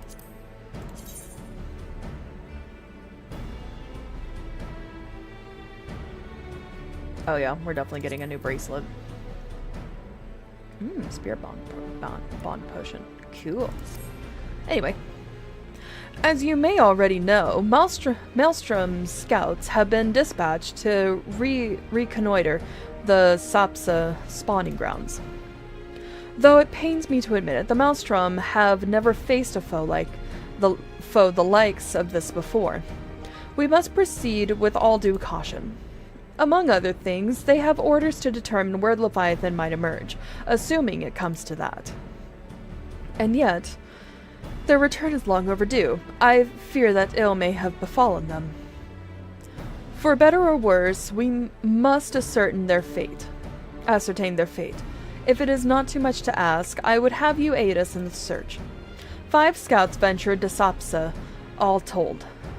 Here, take this flask and restorative to tend to those who may have been wounded. Though it pains me to even consider the notion, if they have perished, circumstances permitting, I ask that you recover their bodies.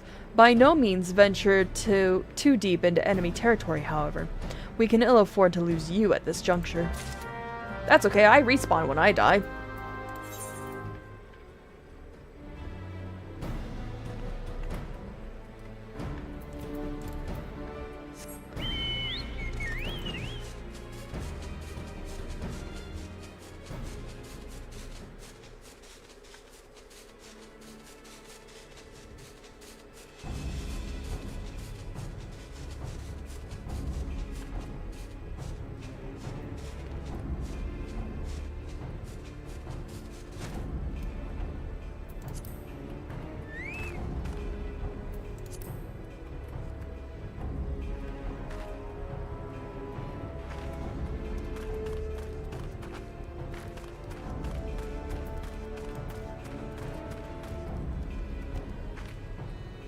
Oh, there we go. Help somebody of all times to forget restorative. Ugh.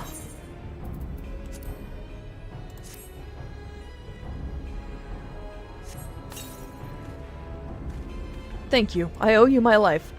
We were ambushed by the Serpent Reavers. Lightly armed as we are, we didn't stand a chance. I was able to flee this far, but others were captured. They were taken to Serpent's Tongue. I'm certain of it. I can make my own way back to camp, but I fear the worst for my comrades. Save them, I beg you.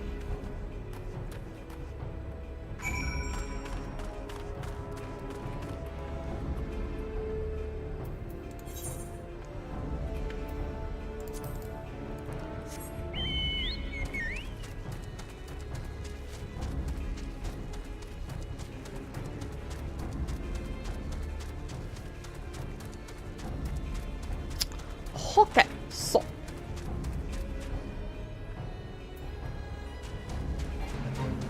Ah, it's a fade.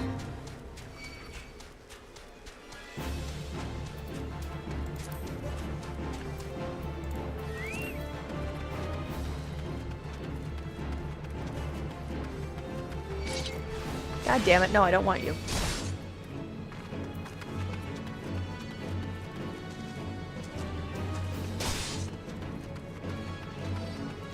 Ah, shit. God damn it. You know what? Fine. Fine. Screw you. We will fight. It's okay. You bastard.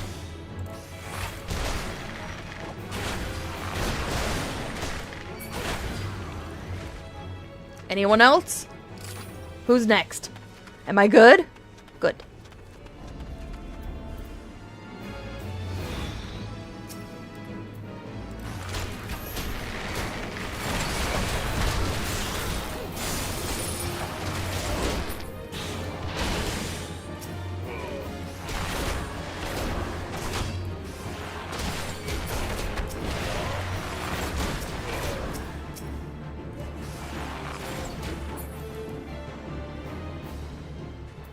Oh, they're corpses.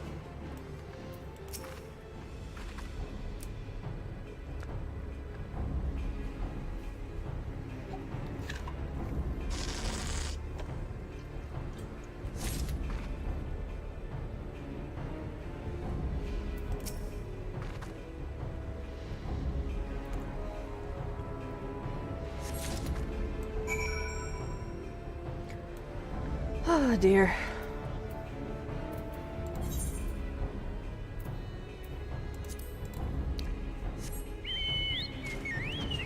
Whee!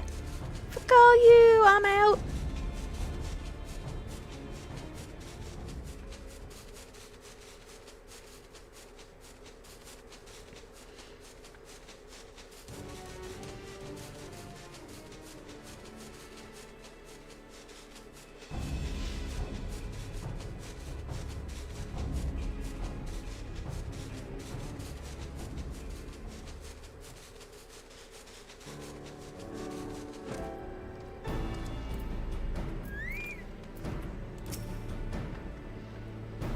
You're returned. Thank the Navigator. When I learned that you went to the Serpent's Tongue by yourself, I feared you would meet an untimely demise. But tell me, what became of the others? Well, here's the corpses. Dear gods! These wounds were not intended to kill, but to torture and maim. Does their savagery know no bounds? Enemies or no, they go too far. I dread to think what may have become of the two who remain unaccounted for. I pray that they haven't suffered the same evil fate. At the very least, one of my men came back alive, and for that I owe you my thanks. The price we paid was dear, but we have the intelligence we need. Even as we speak, the Admiral finalizes the details of the operation. The war horns will sound any moment now. Be ready to sally forth when they do. I will take that bracelet of Amy, please. Do, do, do, do, do.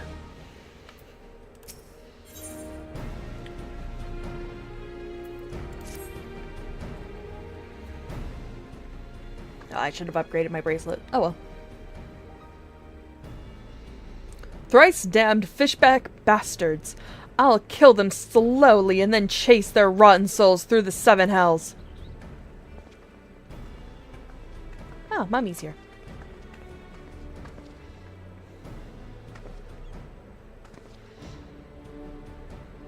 Peace, Commander. We are here for a purpose. The vengeance is not it. I want your mind on the task at hand, savvy? My apologies, Admiral. You may count on me to keep a clear head. Good. Good. According to our sole surviving scout, the Sahagin and their thralls have already begun to amass the aetheryte in the depths of Sapsa. If we are to act, it must be now. The men are ready. We but await your orders, Admiral, and as predicted, the Sahagin have tightened security in and around the spawning grounds.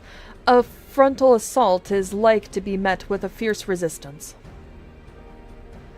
But there is no artless as that, Commander. We shall divide our forces and strike them hard and fast at key locations. Remember, our ultimate objective is to take the Sapsa aetheryte and eliminate the Sahagin priest presiding over the summoning. We are not here to kill them all.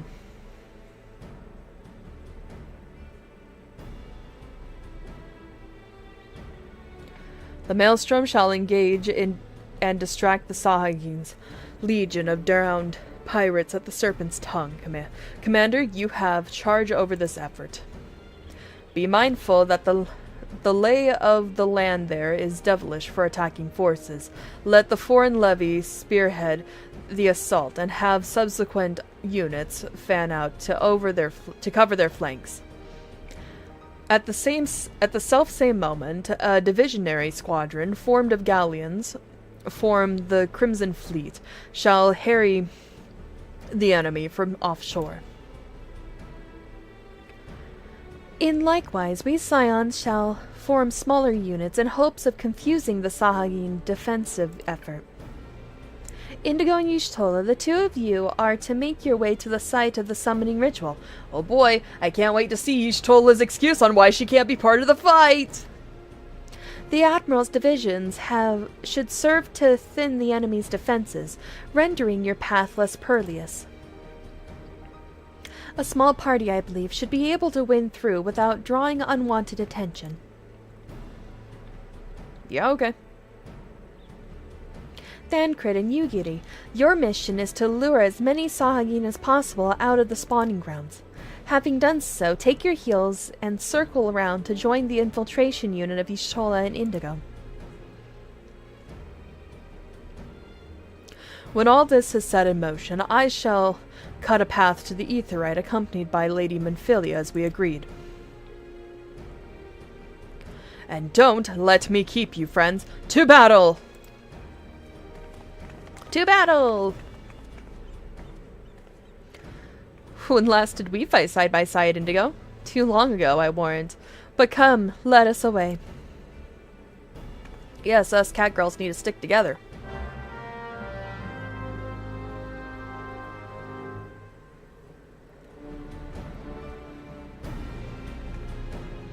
Alrighty, ready.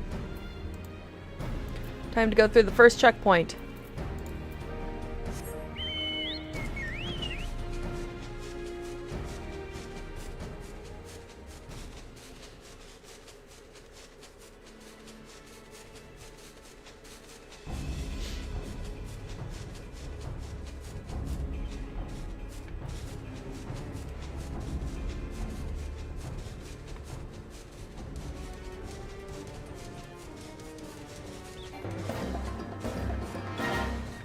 Fate. No, thank you.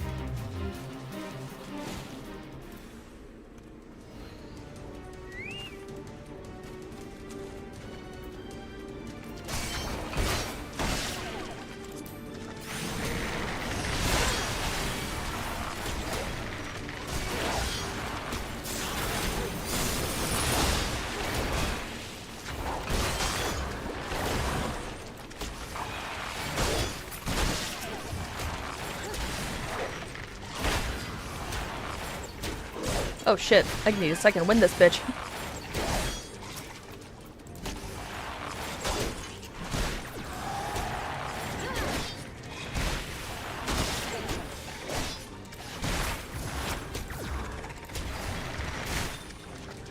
Damn it. Oh, that was so close too. Return to Revenant's Toll. Yeah, let's return to Revenant's Toll. That was my fault. I AoE'd a third.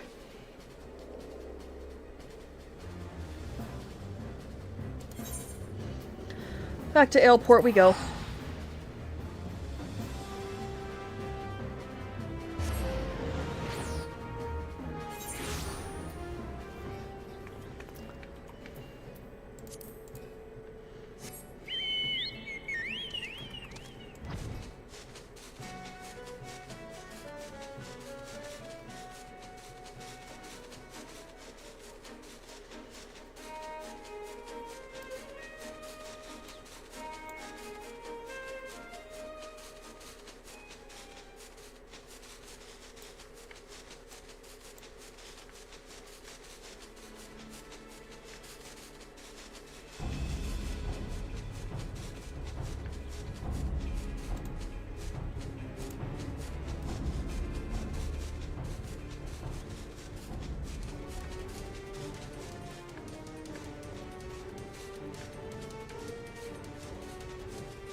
Go through the checkpoint. Go through the checkpoint.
All right.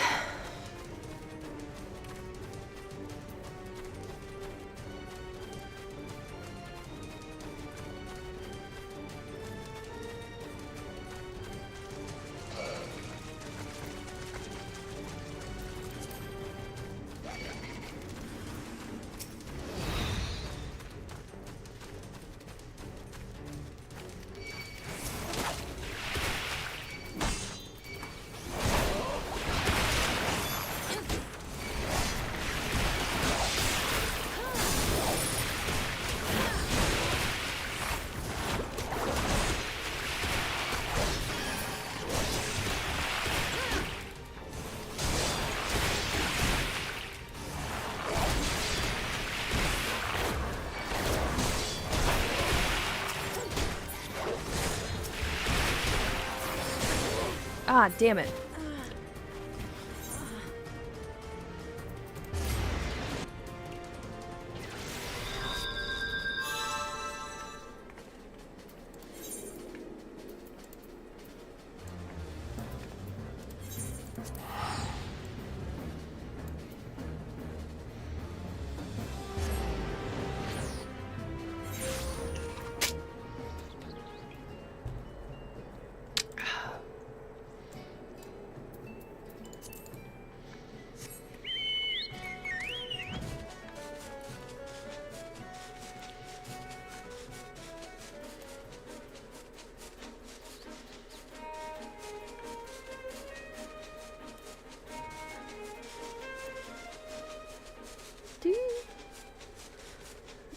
Sorry, I heard the music. I like the music.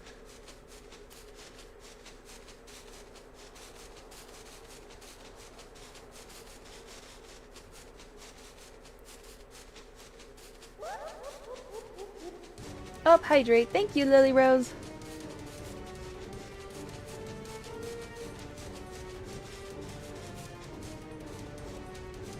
Alright, before I go down there, I will get a drink.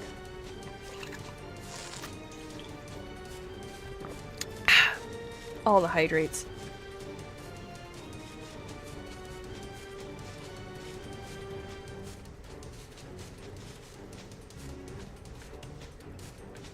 Ah, there we go.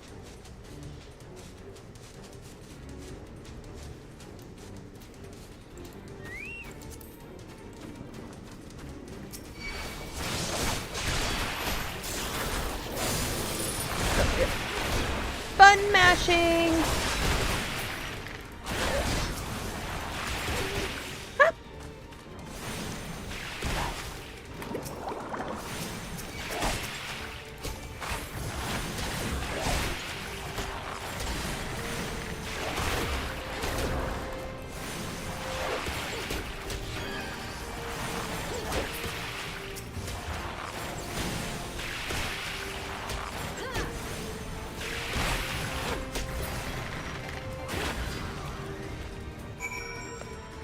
Oh, we made it to the final checkpoint. I'm going to heal first before I go any further.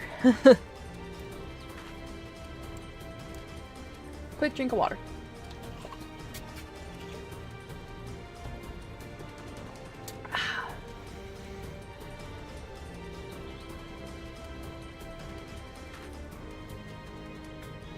Alright, I think we're good to go.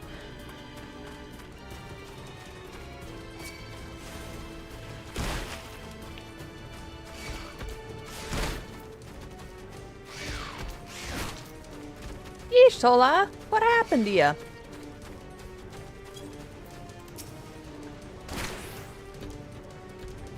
Ah!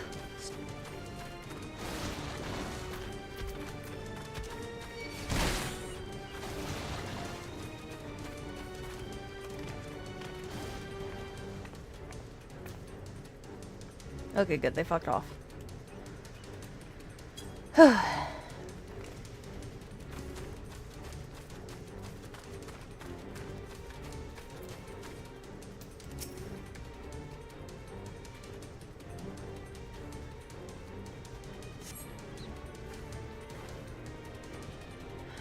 Pray do not concern yourself. 'Twas but a glancing blow. Come, the aetheryte is close at hand. Let's press on.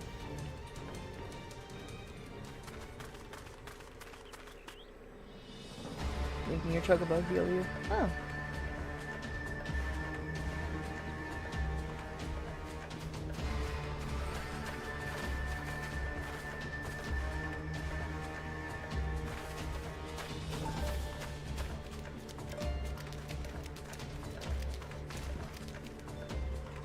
Oh, jeez. Damn them. They have made thralls of soldiers and civilians both.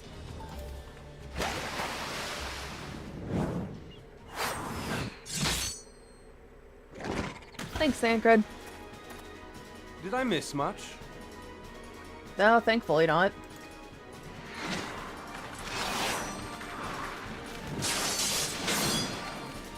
Oh, shit.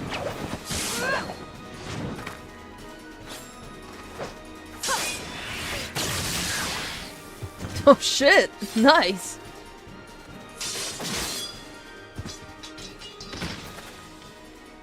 So that is how you fight in the Far East.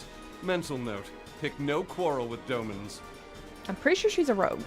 But seriously, if I am to keep up, I must needs forsake elegance for efficiency.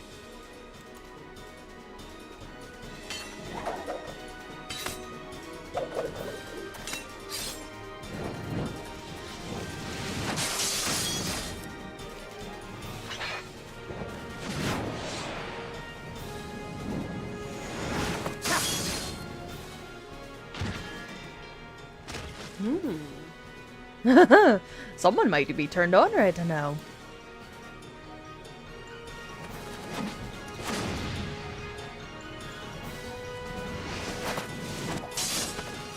Oh, she's a ninja. Okay, that makes sense. Cool. To the Aetherite. You got it.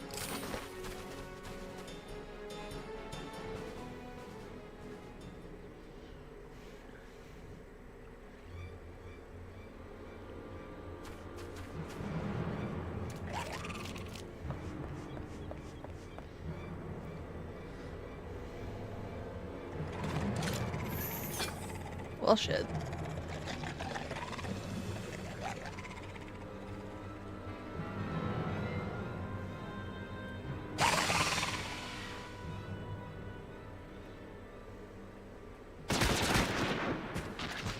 Nice. Hopefully they're on our side. You'll forgive me my lateness. Oh, thank God. Forgiveness.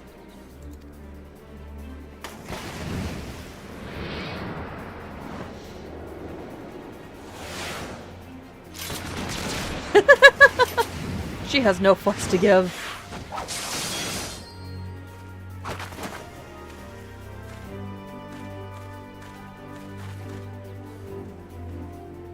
I've been something of a liability of late, I know. 'Tis high time I set about making amends.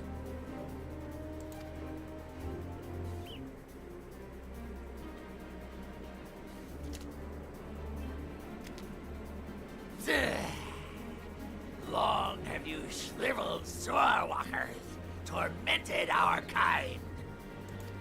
But no more! Your time is at an end!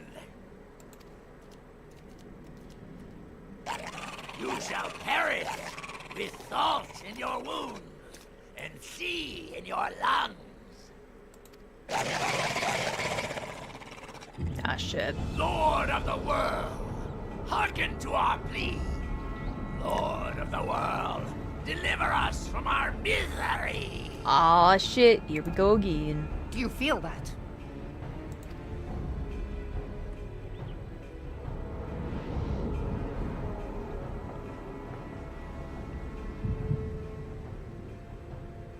Ah, shit. Now of all times to get a headache? I know this sensation.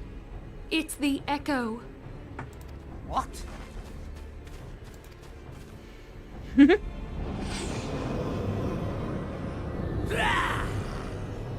Such power! It is transcendent!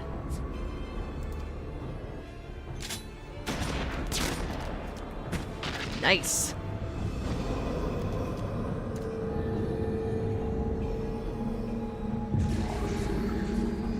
Shit.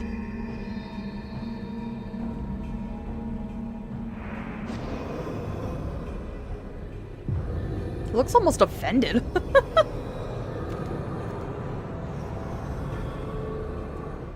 Seven hells. Oh, shit. Strike me down if you will. It is futile. I have mastered the gift. I am eternal. O mighty Leviathan, ruler of the seas, born of waters primordial, I offer unto you this frail flesh, that you might grant your faithful servants deliverance. I beseech you, come forth! Oh boy. Die, damn you! I love that she doesn't hesitate. She's like, gun, now.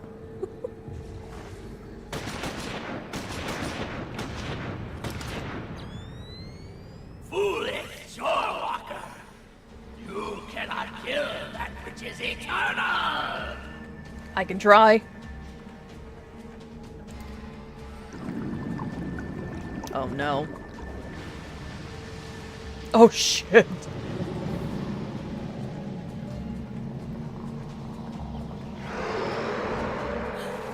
Heavens fulfilled. Oh yeah, this is probably your first time seeing a primal, isn't it? Damn! Damn it all! The bitch got summoned. My being am the way. It should by right be infinite. Leviathan's like, yeah, you're mine now. Am I not immortal? Curse you, emissary! You promised me everlasting.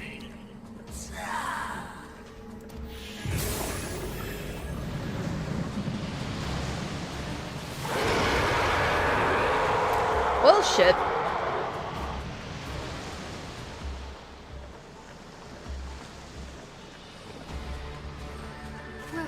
Where did he go?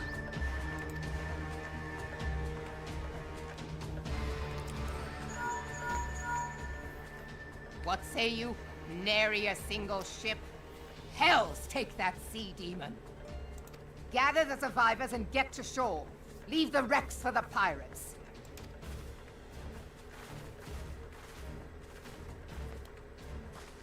Leviathan wastes no time. The diversionary squadron is lost. For a mercy, 'twould seem the Primal now makes for open sea. But why does he not press his advantage? Unless... God save us. He means to unleash a tidal wave. Oh, shit.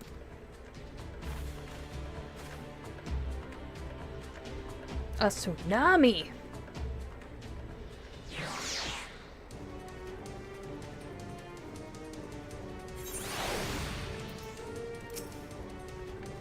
Understand, I speak of no normal wall of water. That which Leviathan makes ready to conjure carries more destructive power than aught seen in nature. Enough to raise entire coastal settlements. If his last attempt is any guide, we cannot suffer history to be repeated, yet how in seven hells are we to prevent it? I take those.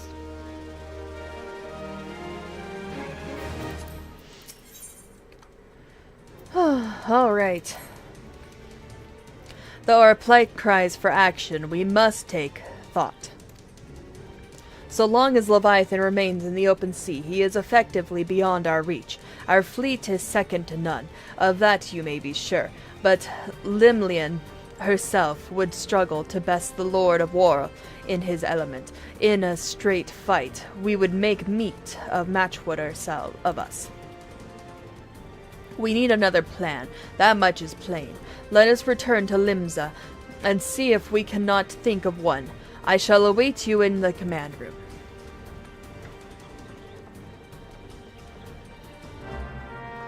Alright, to the command room we go.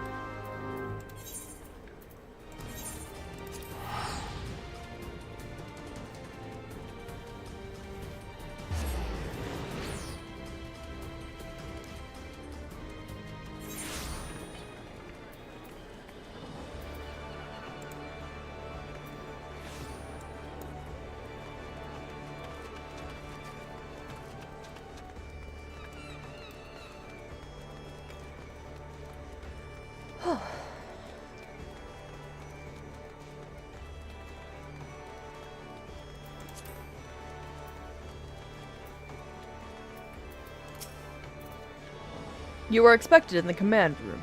Pray do not keep the Admiral waiting. Time to proceed to the command room.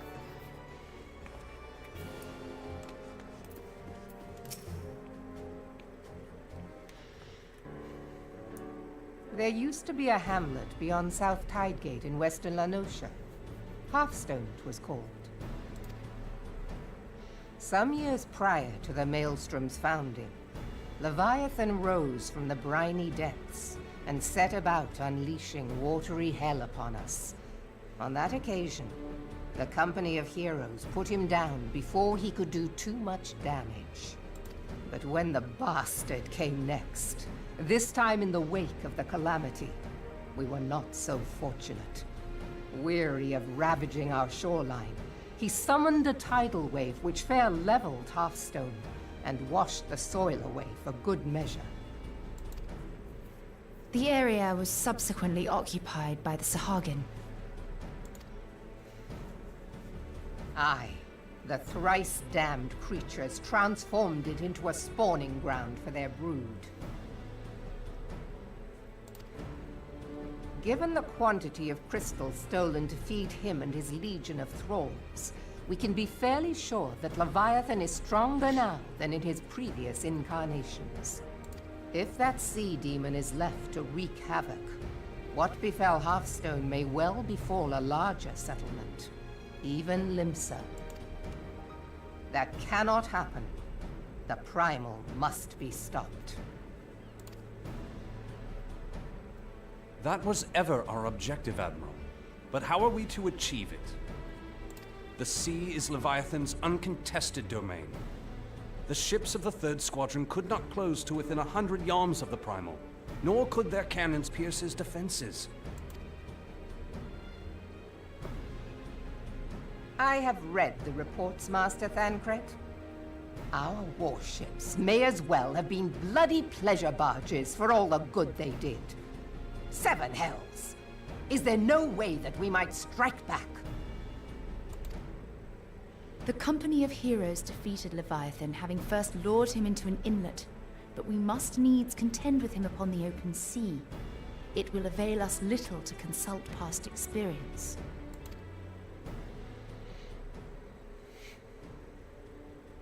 Admiral, if I may. Speak freely, Marshal. By all accounts, Leviathan's most formidable weapon is the very sea itself. Waves and whirlpools, tides and currents, all these things are his to command. The key to victory, I believe, lies in disarming our foe. Yeah. This, in effect, is what the company of heroes achieved with their ruse.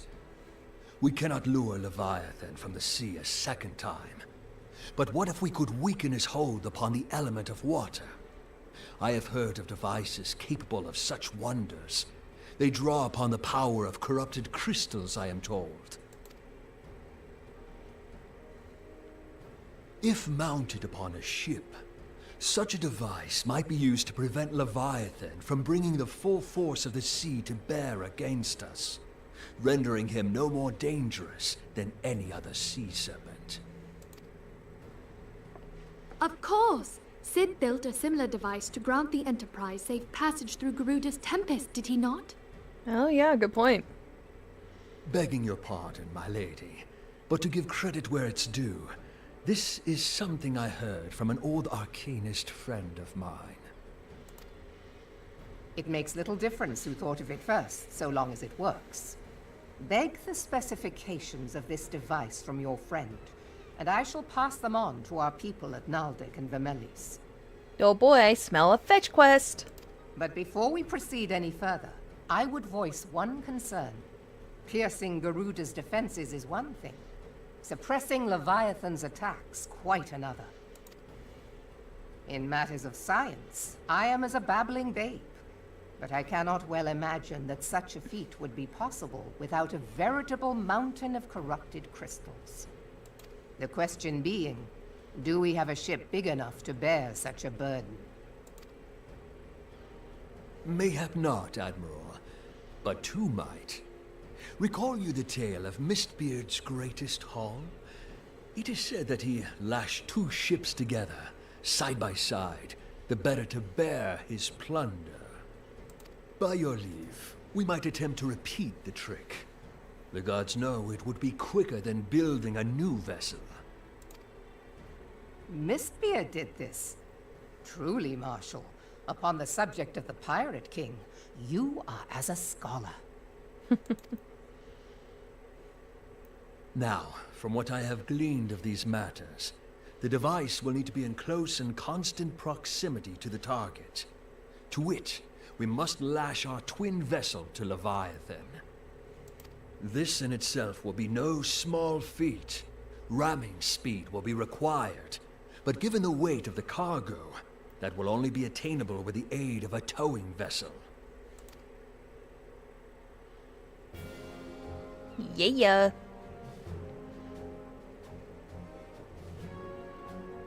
Suffice it to say, the task of piloting said vessel will entail considerable danger, and I would not ask it of another. I volunteer myself. I volunteer as tribute. It will be dangerous for all involved, but we have no better recourse. Very well.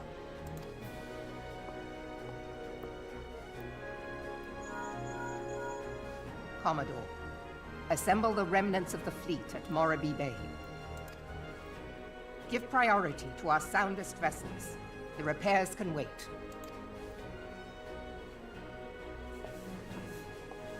Storm Marshal Slafierson, command of the operation is yours. I want that twin vessel ready to sail post-haste.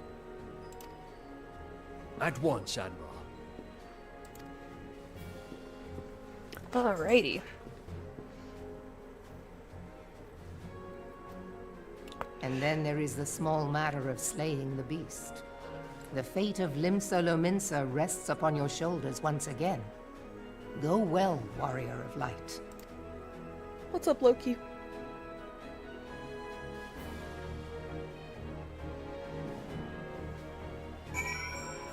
Alright, time to talk with Yugiri.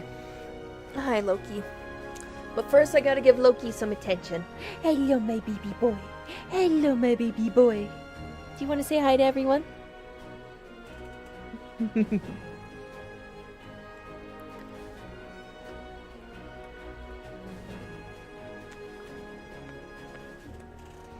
Such a good boy you are. Very clingy, but very good boy.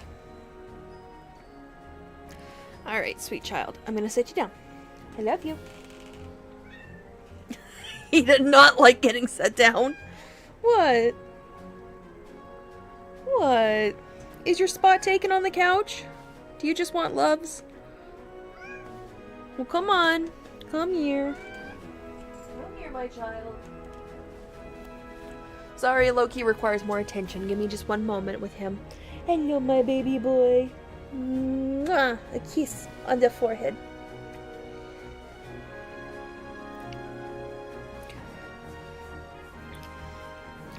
Look at this belly. Look at your belly. Oh, Loki, Loki, Loki. And the belly rubs. Oh, the belly rubs. Well, that was Oliver. Go be with Oliver. Your boyfriend wants you. Go be with your boyfriend. I just saw him launch himself over the couch. Yes, I love you. Now go be with your boyfriend, my little bi icon. What's going on? What's going on? Is that so? Man, Loki, you were just going off. Alright, time to talk with Yugiri.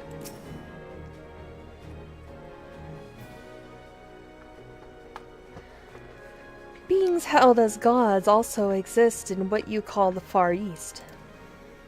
Legends tell us they walked among us in days of yore, but I confess that I never truly believed them. That I should live to behold one is humbling and horrifying in equal measure. Now that I have come face to face with a primal, I do begin to understand why the Garleans feared them so. Oh, hey. It's a guy. What is it? A message, Admiral. I judged it best that it be delivered at once. I am listening. According to the Yellow Jackets, a man has appeared who claims to have defeated Leviathan. Okay, bullshit. Bull fucking shit.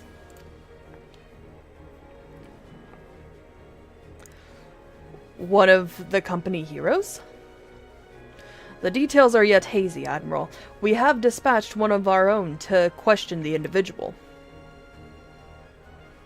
I am disinclined to put any store by this claim, and even should it be true, it is as Y'shtola said, none save the company of heroes have bested Leviathan, and we know how they went about it. If this man, is of their number, what could he tell us that we do not know already? And yet having wagered Limsa's survival on 2 ships, some rope, and a pile... God damn, I got the hiccups! I'm sorry, guys. Hi, Oliver. Whew. And yet having wagered Limsa's survival on 2 ships, some rope, and a pile of crystals, can we afford to ignore this man? If this testimony can yield us any manner of advantage, should we not hear it? Damn it all. The twin vessel will soon be ready. We have no time to wait for the Maelstrom's report on this supposed Primal Slayer's claims. Indigo, seek him out and learn of what he knows. At very least, I will spare you the torment of waiting for the reckoning in idleness. Okay. The man you're looking for is believed to be a resident of the Grey Fleet in Lower Lenosha. The storm privates sent to question him should already be in the vicinity. May your journey prove fruitful. Yeah, there's just no fucking way.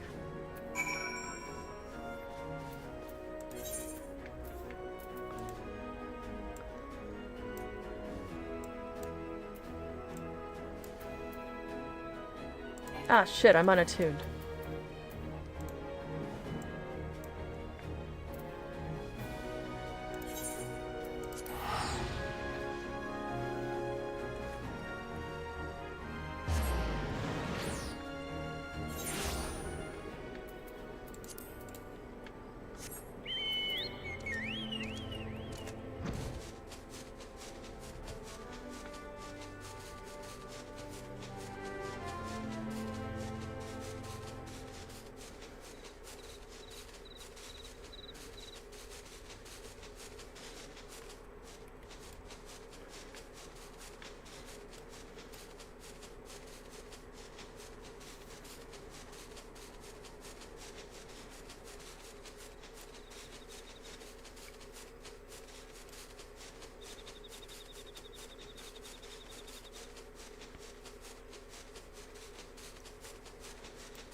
All right.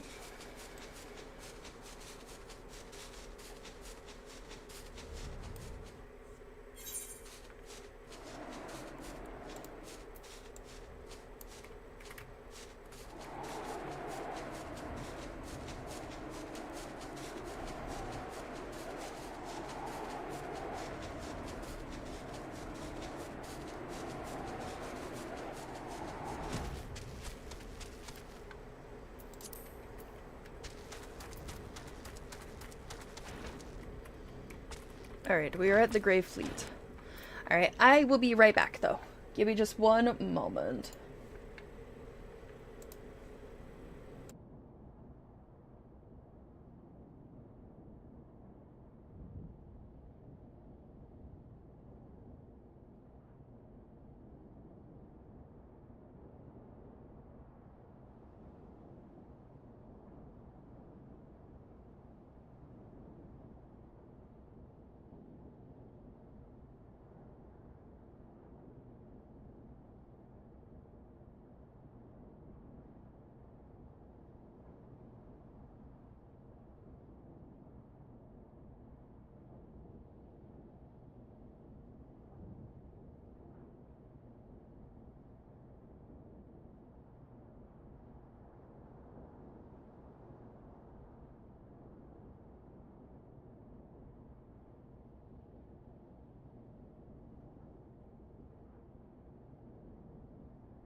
Alrighty, I have returned. Thank you so much for your patience.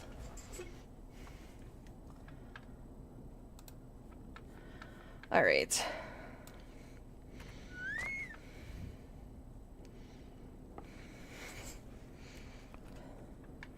Storm private. Alright, let's see how full of shit this. Wait a second, is that who I think it is? No, it can't be. There's no way.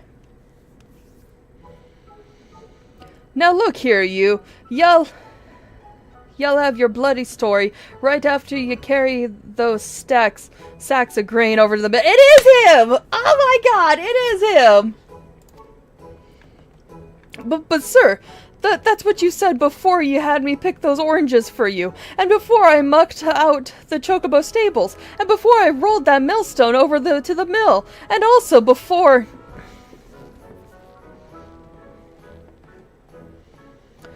Gods, man, I've worked 3 days straight without a wink of sleep. 3 days! And do you hear me complaining?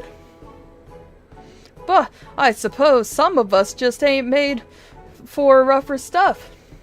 Alright, I'll give you what you want. Never let it be said that old Tractome ain't a generous soul. Now prick your ears up, 'cause I won't be repeating myself. Too modest, see? Besides, there's only so much epicness a man can take in one sitting, you ken. Ahem. The tale of Tractome's epic victory over the dread primal Leviabetus. Now, Leviabetus is huge, make no mistake. To give ye an idea how big, each of his scales is about as wide across as me members long. And that's no mean feat, let me tell ye. When I fought him, I could barely see for all the brine he was pelting me with. Must have been a lagoon's worth at least. He even knocked me trusty axe out of me hands at one stage. Course that proven to be grave mistake, hehehe. Oh no, well, what happened next? Why, I grabbed him by the tail and tied him up in knots, but not wanting to take all the glory for myself, I let me mates in the company of heroes handled like the rest. Like I said, I'm modest as well as heroic, mayhap too modest. Now, there's some of say ye can't never truly beat Leviabetus, that you've got to learn to live with him and make the best of a bad situation. Not the company, though. Hey, asshole. Oh, it's you! I'm sorry, I didn't mean it. I was just enjoying the attention is all. I take back everything I said. I was never part of the company of heroes. I'm no marauder. I am actually a complete coward. I'm nothing. I'm Chocobo Dun. No, I'm the maggots ye been wriggling in Chocobo Dun. I have to lie to women to tumble them, and that don't happen much. Me member's tiny. It's pathetic. I don't need that information. I sure as hell didn't fight your Leviabetus. But I have seen him with me own eyes. Yeah. 'Twas a few years back when I was working as a baker's hand. I was shirking me duties one day, loitering out about the harbor when I saw it. A great big massive sea serpent, some malms off the coast, with a fleet of galleons making straight for it.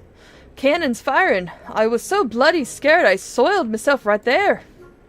What? Oh gods, just remember the day made me soil myself all over again. Ew. Hey, wait. If you're asking about Leviabetus, it means you're planning to fight him, ain't ye? Well, take care. He really is terrible. Dreadful, I tell ye. If you're not careful, you'll end up in his gullet or at the bottom of the sea. Why, you worthless lying whore, son! I can't believe you made me handle chocobo dung! Yeah, maybe you should stop doing that. Indigo, this is Minfilia. Were you able to learn aught of use against Leviathan? I beg your pardon? Leviabetus? I see. That is unfortunate. At any rate, I have tidings for you. The twin vessel is now complete. We await you at the Morbe dry docks. Pray make your way here as soon as you are able. Yeah, okay.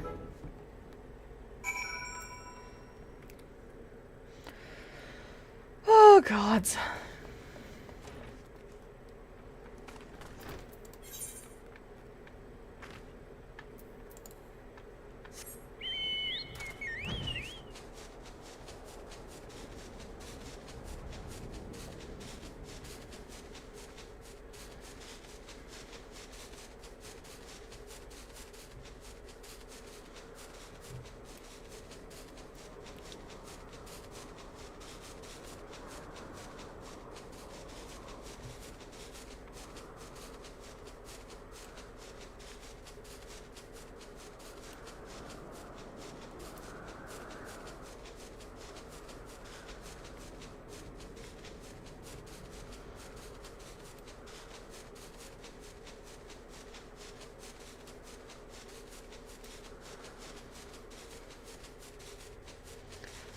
Oh dear, I was worried it was him again.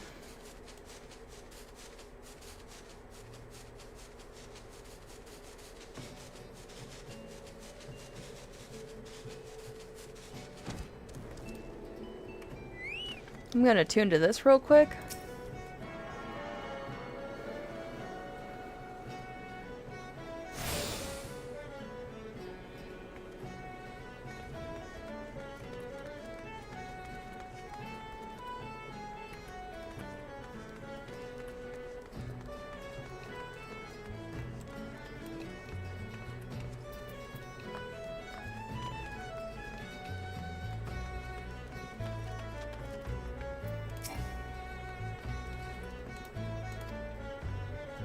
The twin vessel, the whore leader, I call her, is complete, and she surpasses all my expectations. In addition to her prodigious tonsage, she has been fitted with a platform, and you and yours might maneuver freely in battle. I would mention also that she is nigh unsinkable, but I am not one to tempt fate. The whore leader and her crew stand ready. My friend, just give the word, and we shall bear you to Leviathan. Alright then.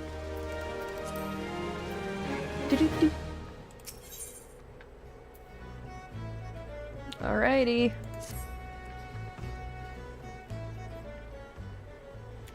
Ah, I know that look. You are ready. Having been constructed in some haste, the whore leader you may not be pretty, but I assure you she's capable. She has been fitted with what our friends of Naldik and Vermillion are calling an elemental converter. Assuming the thing works, it will use the power of the corrupted crystals to board to rob Leviathan of his hold over water. Depending on how the back unfolds, you may well need to activate the device manually. Oh god. Keep that in mind.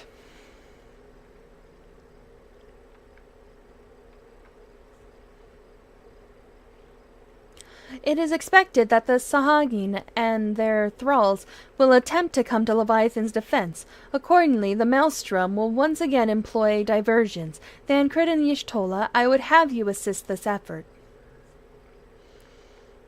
If it is to fulfill its purpose, your divisionary force must not want for numbers. By your leave, I would too volunteer my blade. We would welcome it. Having seen you fight in Sapsa, I dare say the fishbacks will find your presence highly diverting. Then, Y'shtola, if you would join the third levy and Lady Ugiri, the fifth.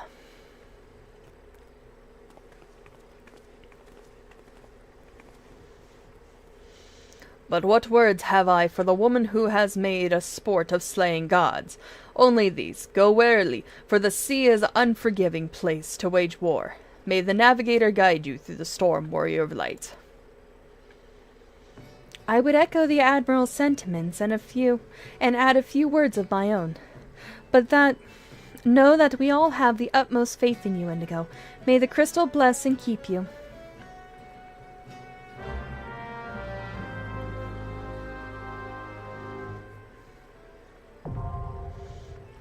Alrighty. A new duty has commenced. Or a new duty is available.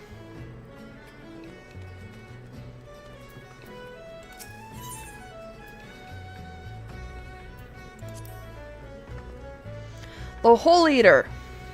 The Horde Leader. Hard.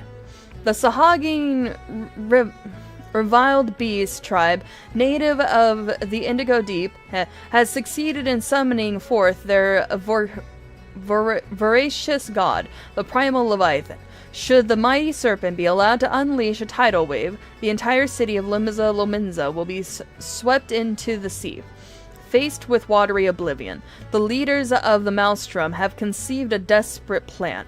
By lashing together 2 warships and filling their holds with corrupted crystals, they hope to pierce the Lord of Horrell's defenses and give a chosen few the chance to dispatch the Primal with courage and steel. The Horde Leader sits in the bay with her towing vessel, the Triumph, awaiting but the command to cast off. Alright, let's do this. Oh shit, already? Well, damn, okay. That works for me. Woohoo! Light party. No, it's not a light party. It's a full party. Oh god, I hope they wait for me.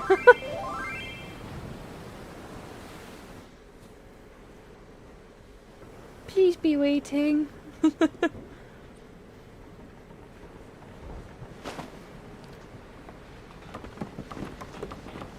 It is time! The time is nigh!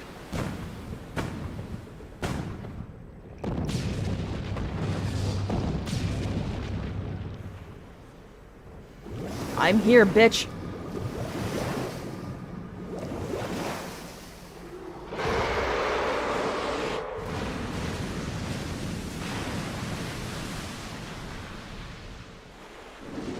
Yeah, I don't think Leviathan's happy. I think Leviathan be pissed.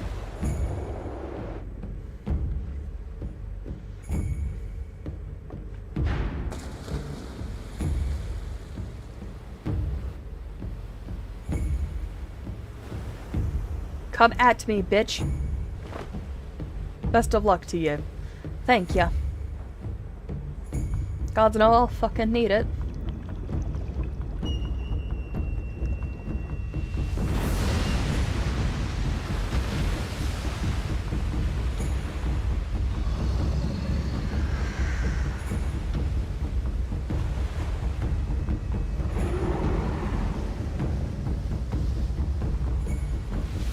Cool design for Leviathan, not gonna lie. You waited! Thank you, guys!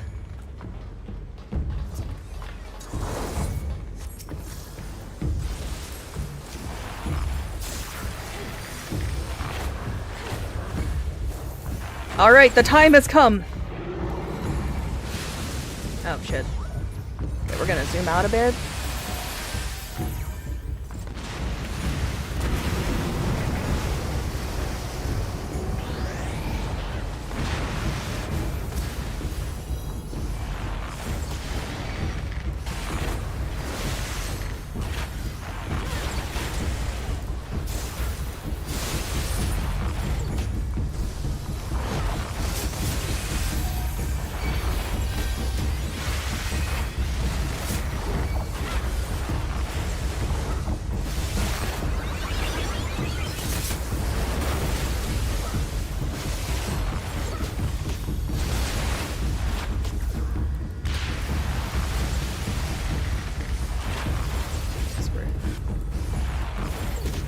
Oh yeah, it would help if I sing!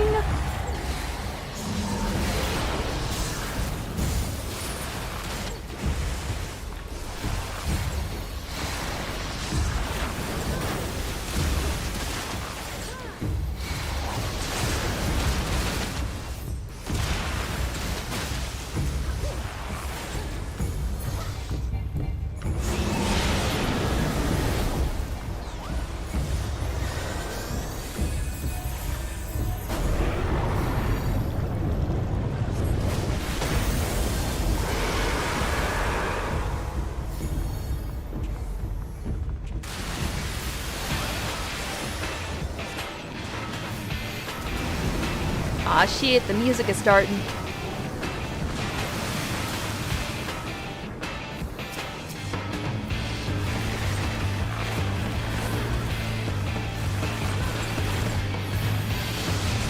Get to sing.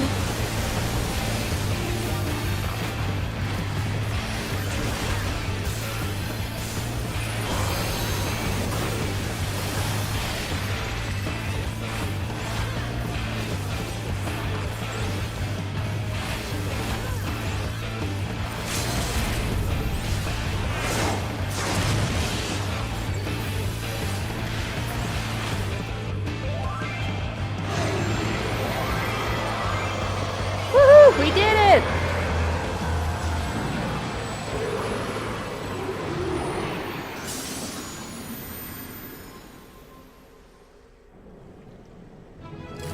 Do, do, do, do, do, do.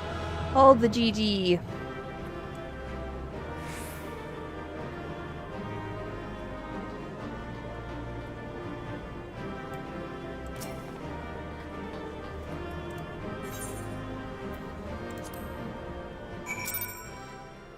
That was awesome.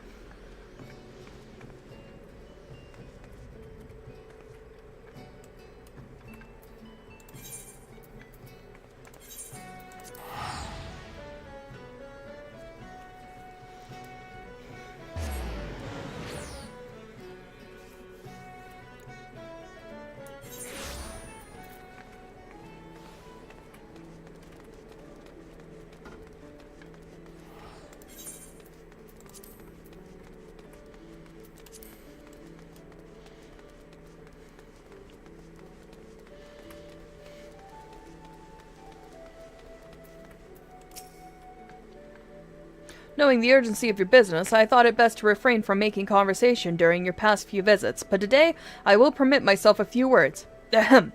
I feel truly privileged to have had the honor of admitting a hero such as you. You are an inspiration to us all, madam. And on that note, the Admiral awaits you in the command room. Oink.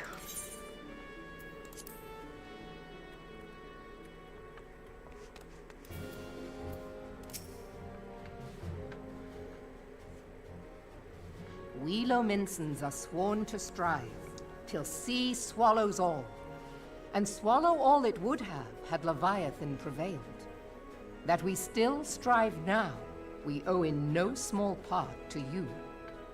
Not for the first time, you have delivered Limsa Lominsa from the wrath of a primal. Never has our nation known a stouter ally. On behalf of my people, I give you my humblest thanks. Aww.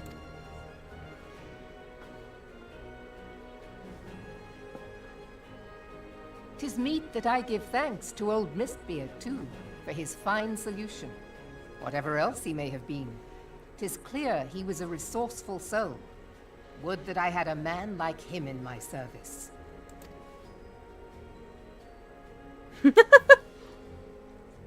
Before I set foot in these lands, I had no inkling that the people of Eorzea contended with such mighty foes.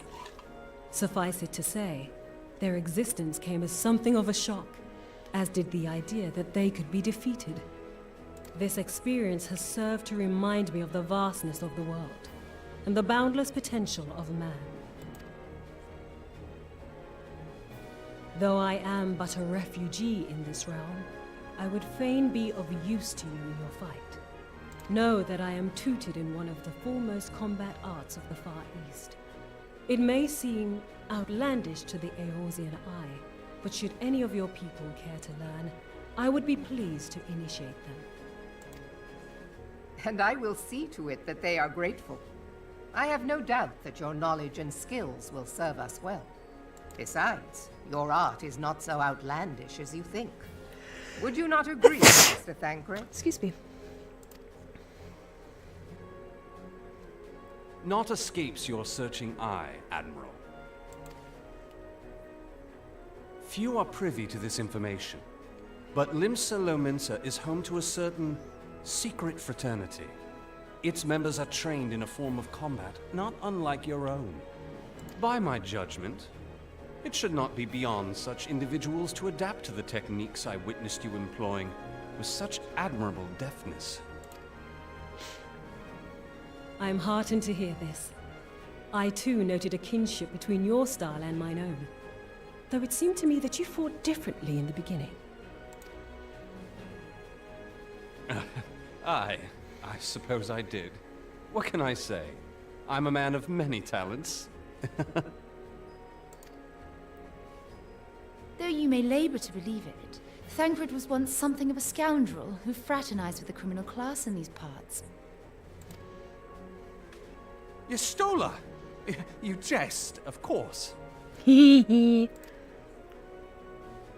But for a chance encounter with Alphino's grandsire, he might never have left Limsa Lominsa, or received an education in Sharlayan, or taken up his post in Uldar, which is where he trained in the blade, lest you wonder.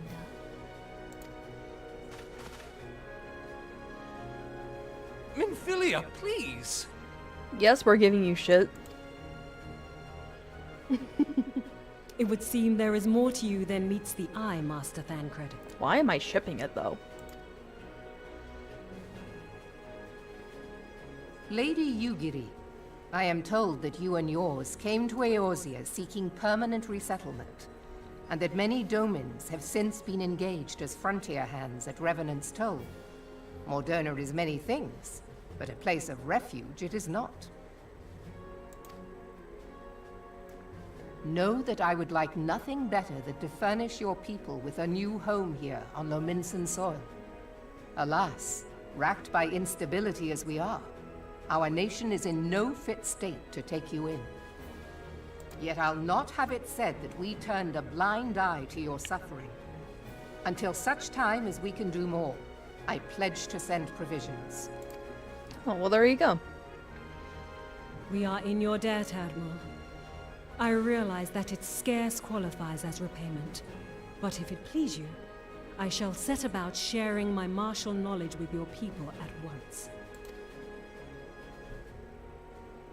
Cool.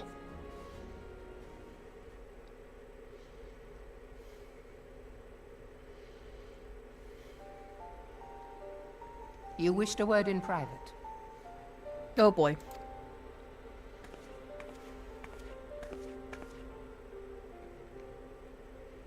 The better not to She just spoil the nopes out. festive mood. History repeats itself, Admiral. As the kobolds did before them, the Sahagin resorted to summoning their god over a territorial feud. They acted in self-preservation. It may be that the Sahagin initiated this particular clash, but how it begins does not interest me so much as how it ends.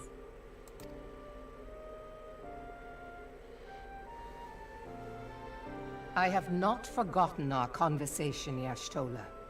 I am aware that man bears part of the blame for the Primal's existence. Nor am I ignorant of the Sahagins' reason for acting.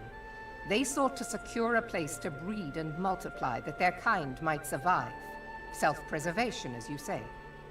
But we have as much right to live and thrive as they. If our own survival is threatened, are we to lay down our arms and welcome oblivion? Nay. And so you kill, that you might live. Yet if living is a right, then that right belongs to all peoples, be they men or beastmen. I'll not deny your reasoning, but when a storm gathers, it falls to me to see my people safely through it.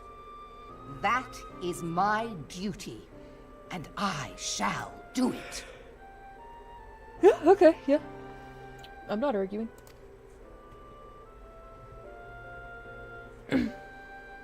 As must we all, Admiral.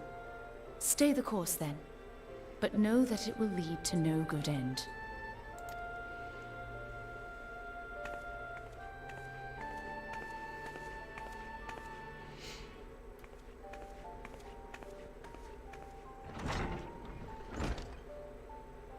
Man has ever put himself first and foremost. To justify his actions, he clads himself in the armor of righteousness, though it be a fancy of his own making. In this, mayhap the Garleans and we Domans are not so different.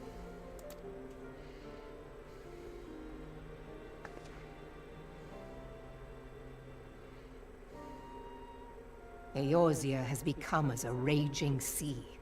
If we are to keep our heads above the waves, we cannot scruple to drown the man next to us. When hopes of coexistence founder, strength must determine who has the greater right to live.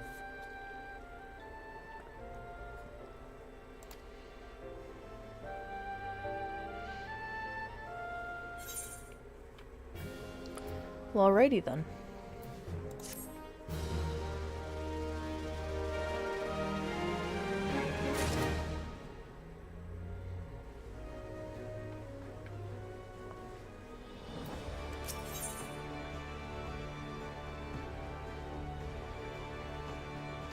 Alright.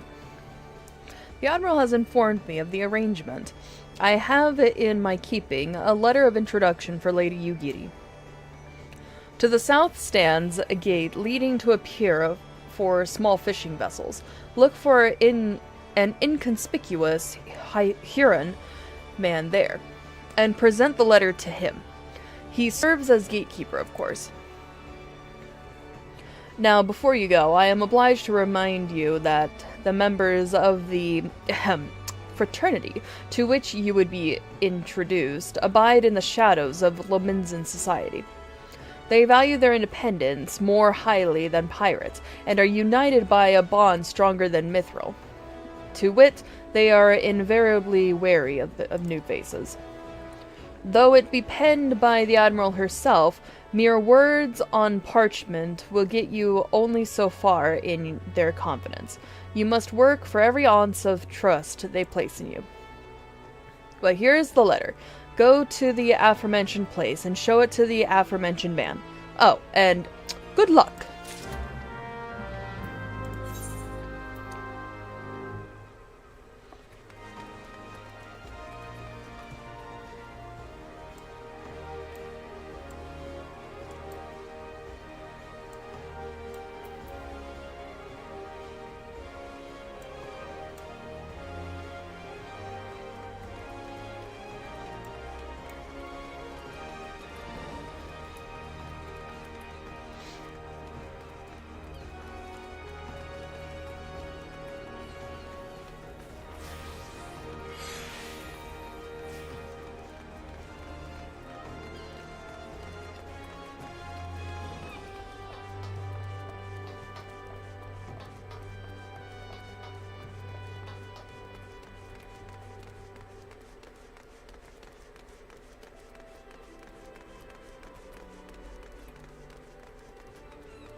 Got business with me, Venturer?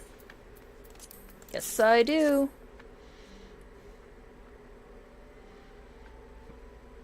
So you're the woman the Admiral sent word of. I was hoping I might catch a glimpse of Thancred, too. Been a while since I saw his shite-eaten grin. But what with all the doe-eyed wenches about, I expect he got his hands full. Oh, Jesus.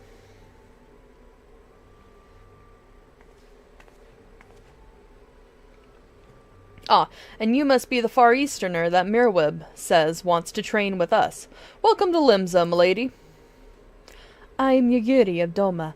'Tis an honor to make your acquaintance. I must confess, when I first learned of your organization, I had certain preconceptions as to the nature of your membership. It would seem I was mistaken. You're not the first person to say that, lass. Limsa's a city of pirates. To be sure, the pirates don't give two farts about keeping a spotless reputation. They hardly need a secret society to do their dirty work. Might be as my people and I come to the shadows, but we've got nothing to be ashamed of. It's simply better for business that we remain unseen. And so you have developed fighting techniques suited for this purpose. I see. Know that the practitioners of my art, too, are denizens of shadow. 'Tis in stealth that our strength lies. There is much we might learn from one another, I think. Then what in seven hells are we waiting for? If you'd come with us, Yugiri of Do What's It, we can get acquainted in more private surrounds. Ha, that didn't come out right, did it? Lady Indigo, I shall remain with these people for a time, that I might study their ways. Though I am loath to be separated from my countrymen, I take solace in the knowledge that they are in the best of hands. You have been a true friend to us Domans. No words would suffice to express my gratitude. Ere long, I hope to begin imparting my martial knowledge to the people of Eorzea. When that time comes, it would be my honor to welcome you as a student. Yeah, okay. Oh, cool.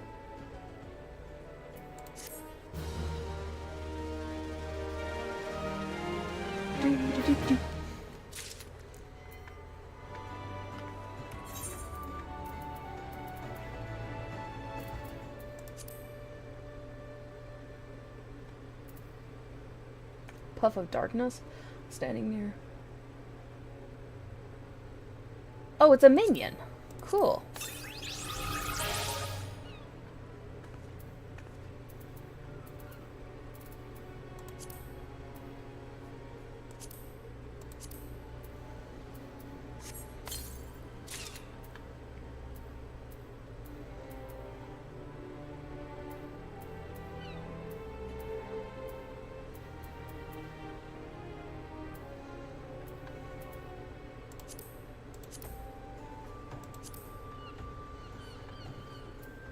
All right.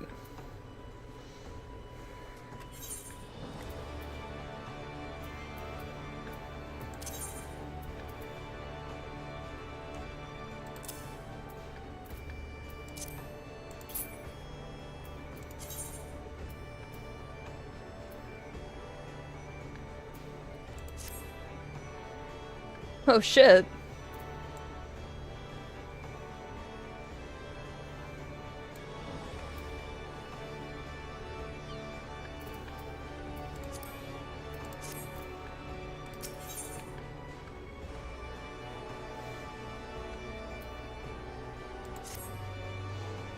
Much and more has occurred since I first beheld Eorzea from the galleon's deck.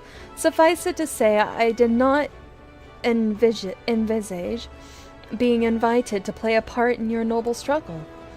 But forgive me, I have kept you over long. Doubtless you are pressing business of your own. Rest assured that I no longer require an escort in this land. When next you meet Lady Menphilia, pray relay to her humblest thanks. Would that I could do in person, but I must needs fulfill my promise to the Admiral. Till we meet again, Warrior of Light. Well, time to speak with Menphilia and the Rising Stones. Time to go home! Time to go home!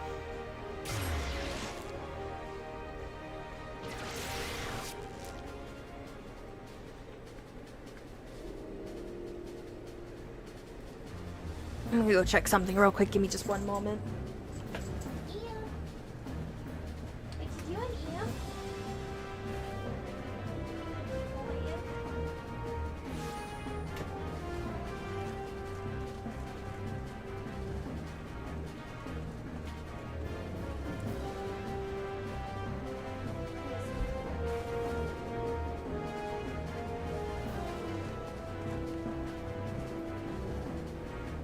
Checking in on the babies.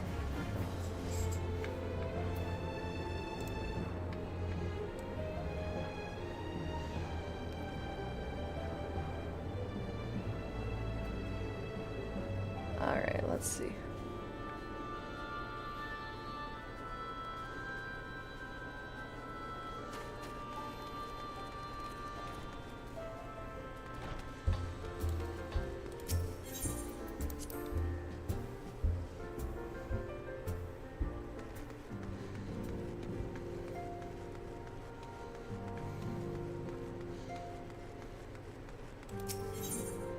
Time to enter the solar.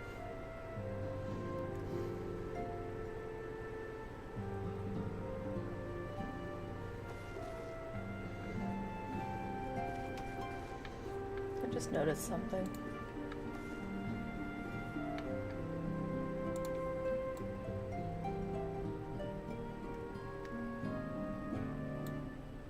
There we go. Alright, back to what I was doing.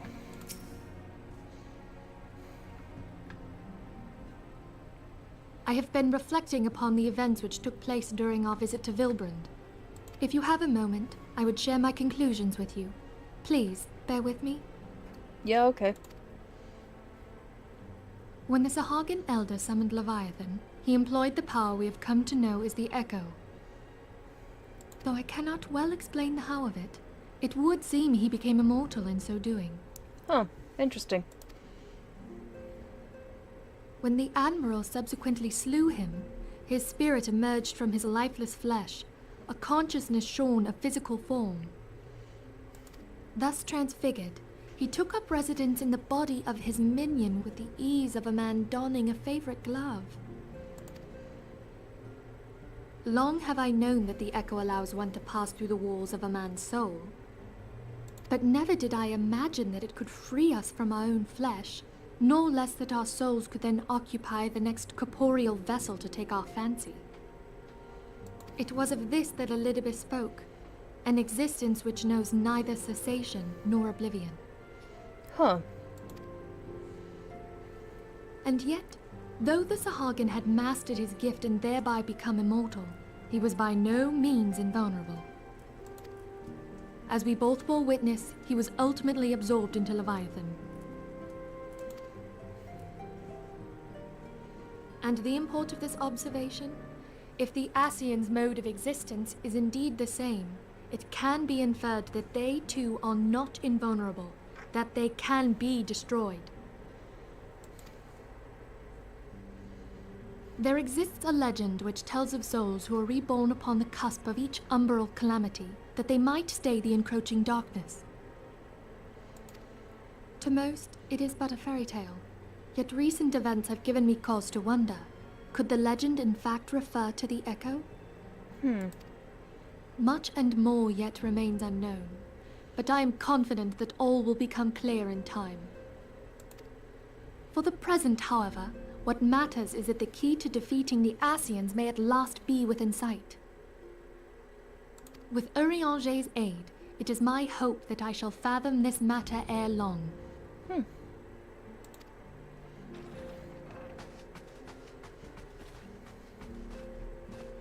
Oh, I was just about to send for you, my friend. Is aught amiss?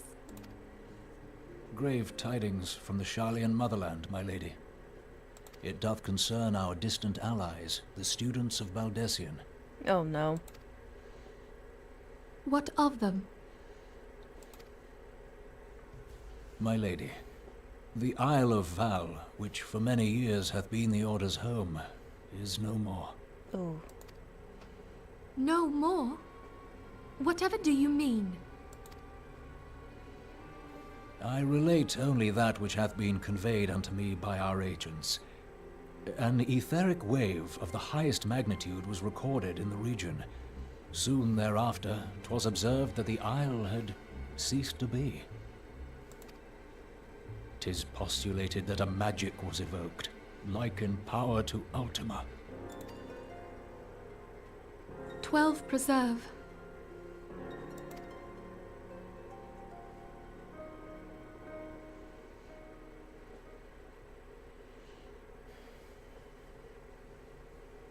If there are no other matters, I move that today's meeting be adjourned.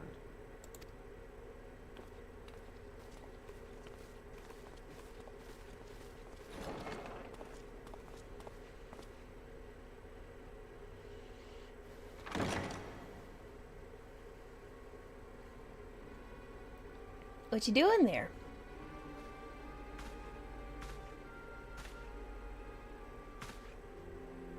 It is done, my lord. What did you do? I... Forgive my impertinence, my lord, but these orders, I am uncertain as to what end they serve.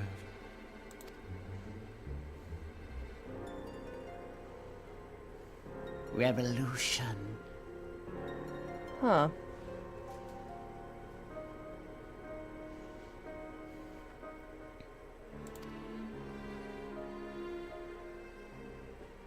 Revolution, huh? Ooh, what do we have here?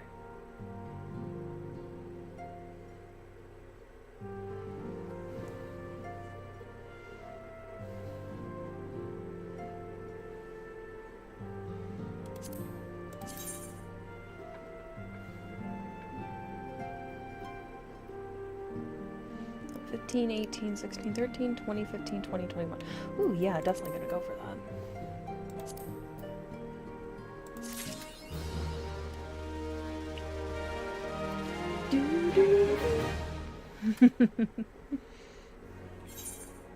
Wrong one.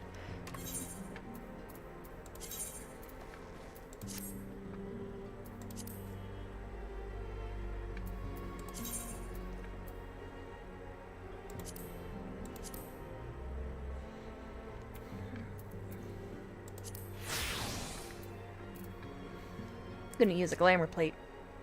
I love this outfit so much.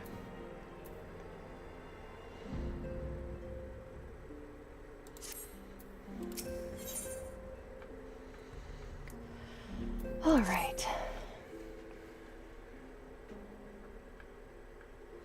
Our friends, the very isle itself, everyone and everything.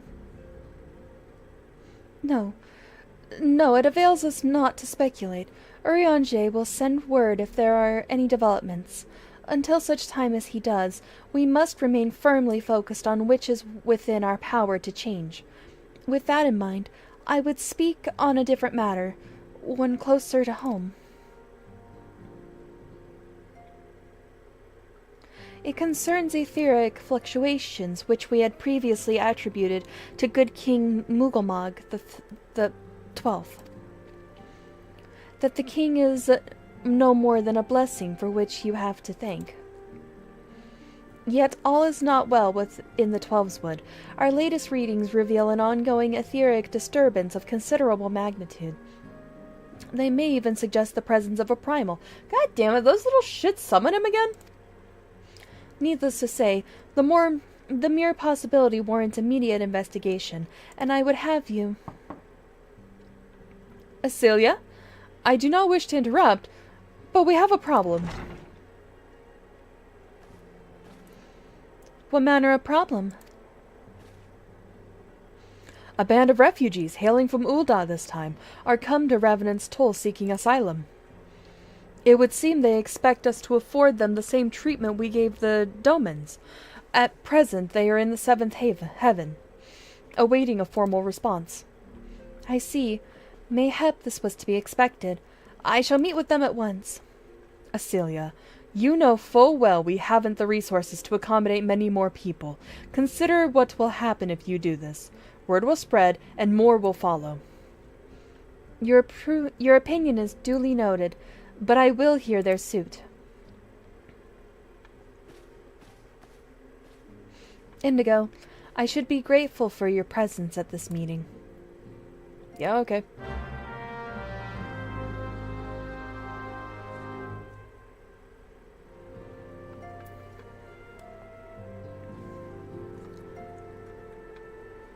Okay, speak with the refugees in Seventh Haven.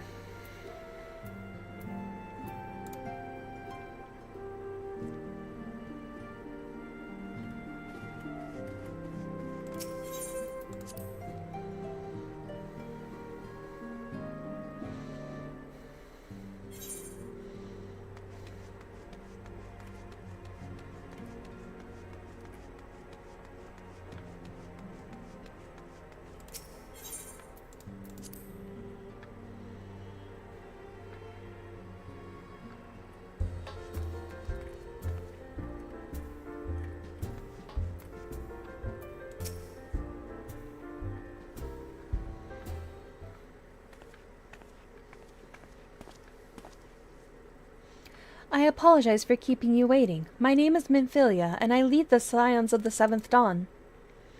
12 be praised, it is you! We are ready and willing to work, same as the Domans. Just give us a task, and we'll see it done. Pray calm yourselves. I appreciate your enthusiasm, but I know naught of your situation. Beg your pardon, Antecedent. I ain't so good with words. We've been living off scraps of Ul'dah for years now, trying to piece together a life to replace what got took. They say there's work and there's not for an honest man, not as wouldn't sully his soul sooner than his palms any road. The flames do what they can for us, of course, but it ain't near enough.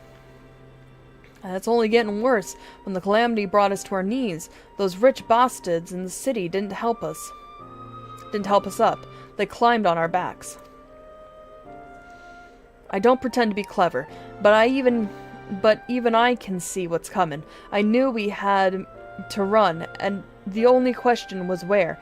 And then it came to me. Revenant's Toll. I mean, you took them foreigners in, didn't you?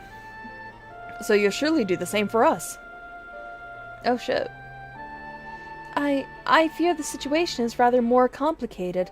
While it is true we accepted the domain's petition for aid, the decision was a product of extraordinary circumstances.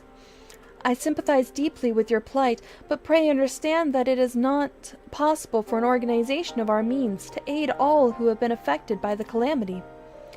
And so it is with great regret that I must deny your request.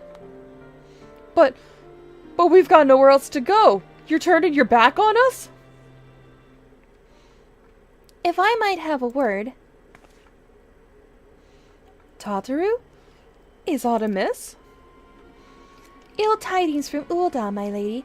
Alphino has been wounded. What? How? Is it serious? Did his sister slap him?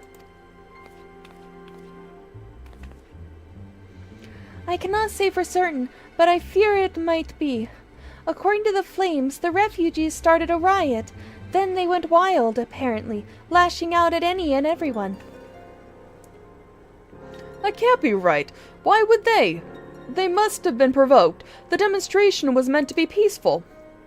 7 hells. Now the Blades have an excuse. They'll round us up and kill anyone who tries to resist. Antecedent, please. If you won't help us build a new life, at least help us keep the ones we've got. My lady. We are not ones to stand idly by and watch innocents suffer. However, until we know more of the circumstances surrounding this riot, I am not certain what aid, if any, we can provide. If the authorities determine the refugees attacked without provocation, then the responsible will have to answer for their actions. How can you be so blind? Find Alphino, and quickly. If he is in danger, or worse, I would have you and none other by his side. Thank you. Pray not concern yourself with the matter we are discussing earlier. Yida and Papalimo will see to it. Alphino is being treated at the Hourglass. Hurry, Indigo! Yeah, okay.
Come, you must have gathered by now that Tataru is given to exaggeration.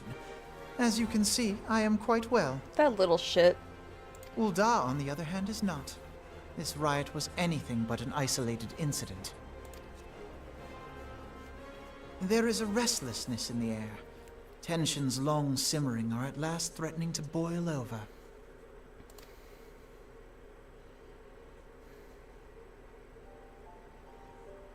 Ul'dah is a nation infamous for the great disparity between the wealthy and the poor. The majority of the populace accepts this state of affairs because they believe that every man bears responsibility for his own lot in life. To an Ul'dan, money is the foremost, and some would say the only measure of a man's worth. Small wonder that the wealthiest wield the greatest influence. So where do the refugees fit into this social hierarchy? What place is there for those who fled Alamigo and the destruction of the Calamity? Plainly, there is none. They have no wealth, no power, and no worth. To the Ul'Dan way of thinking, they may as well not exist.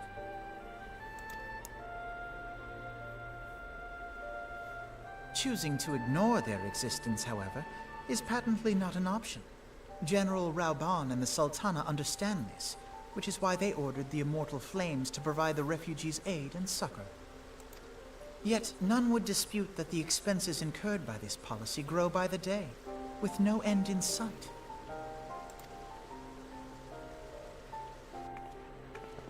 This has prompted more and more Uldans to question their obligation to aid these worthless wanderers. While more and more refugees have come to resent their treatment at the hands of the sneering citizenry.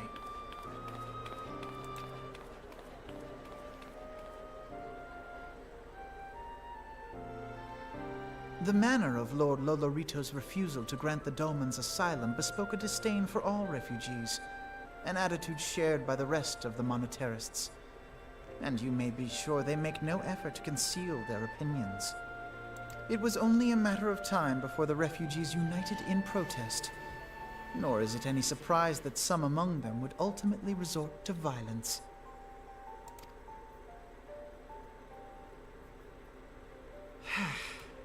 That the Immortal Flames should choose this of all occasions to engage in joint training exercises with the other Grand Companies.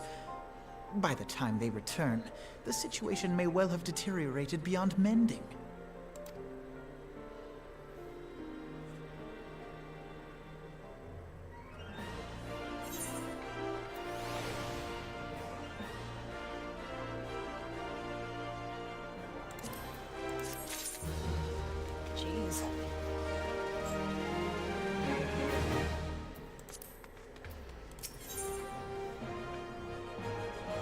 Alrighty then.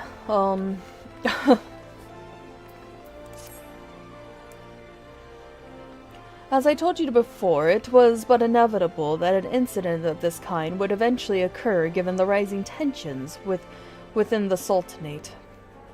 Nevertheless, I have reason to believe that this particular riot may not have begun spontaneously. Have I piqued your curiosity? Good. Then you will accompany me to the Hall of Flames. I would hear what General Rauban has to say on the matter.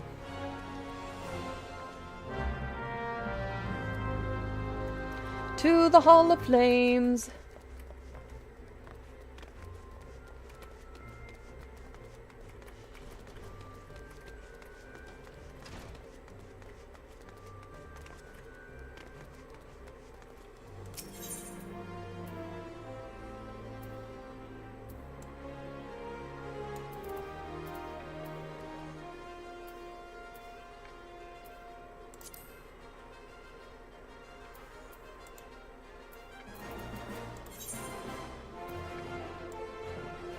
Oh, I see.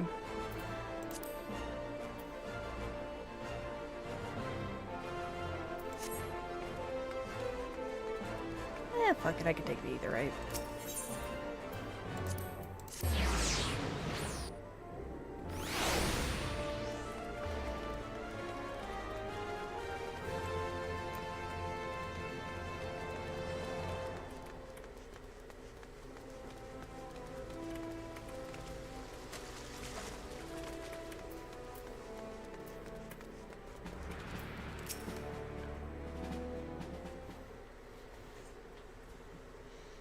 Now is not a good time, Indigo. My hands are full dealing with the refugees.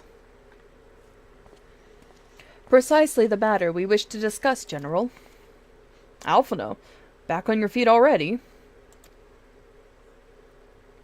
You may credit my swift recovery to your Chirugians. My memories of the riot are still somewhat muddled. I trust you managed to regain control of the situation? Not entirely. We secured the city soon enough, but not before the unrest had spread to the surrounding territories. Pockets of resistance remain throughout Thanlan.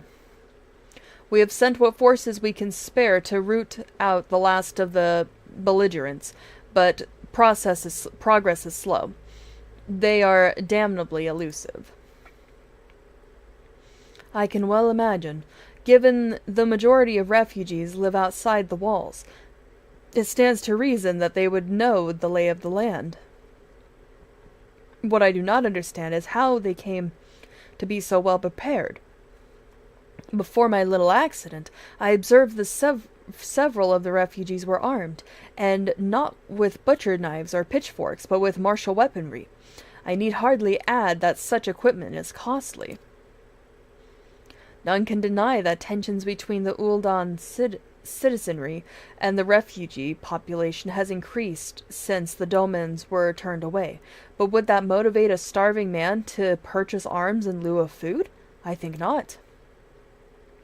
And what of those who have not even a single gil to spend, who could not survive without aid provided by the immortal flames? Surely they would sooner sell a weapon than bring it to bear against their benefactors. Come to the point. Very well. My point, General, is that the powder keg of discontent was not set alight by chance. These events were deliberately set in motion, and now order must be restored. That is my first duty. Until it is done, any investigation can wait. I do not have time to discuss this. My scouts will be returning anon. God damn, dude. The General is no fool. He keeps his own counsel, and with good cause. Were he to claim, without the necessary proof of these riots, were instigated by outside forces, the monasteries would accuse him of attempting to shirk responsibility. After all, he and the Sultana have been the most outspoken proponents of refugee aid. Regardless, they will face harsh criticism in the days ahead. Our allies may stumble upon the truth in time, but I have far more faith in your abilities, Indigo. Therefore, I propose we conduct our own investigation, independent of the authorities. Is that a good idea? To that end, I would have you make inquiries in the settlements suspected of harboring belligerents. Commander Swift will know which they are. He may balk at the request of such information, but I have no doubt that you can persuade him with your silver tongue. I, meanwhile, shall seek answers in my own way, after which we can regroup and share our findings. Well then, shall we? Yeah, okay.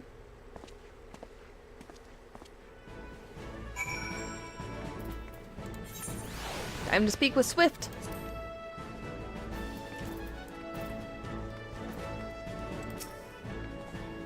You look as though you have something to say, Indigo. Do you? What you ask is no simple favor. Were such information to fall into the wrong hands, the lives of countless soldiers would be at risk. Even so, there is wisdom in your words. An able individual may be better suited to this task than a regiment. Very well. The Brass Blades have reported suspicious activity in the vicinity of Last Hope. It may be unrelated to recent events, but we doubt it. I suggest you begin by speaking with the Blades posted there.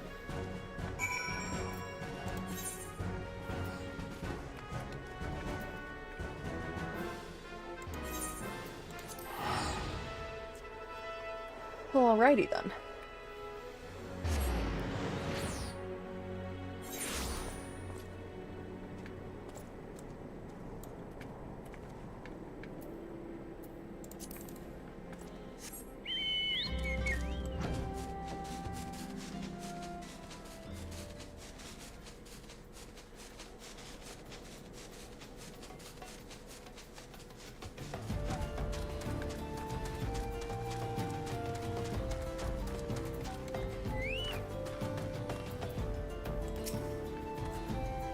Friend of the Sultanate, are we? I take it this means someone has read my report. The refugees who left with the merchant have yet to return. I am increasingly concerned if Zazawaka's suspicions were correct. You haven't the foggiest what I'm talking about, do you? Never mind. Speak with Zazawaka. and he'll explain everything. What brings you here, adventurer? A search for refugees? Well then, you've come to the right place.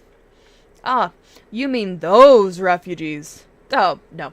You won't find them here. Most of the people of Lost Hope have come to accept their situation, and are content to pass their days in peace and quiet. Outsiders have trouble understanding that, like that merchant who passed through recently. Gregarious fellow, but awfully opinionated. Can't say I was sad to see him go.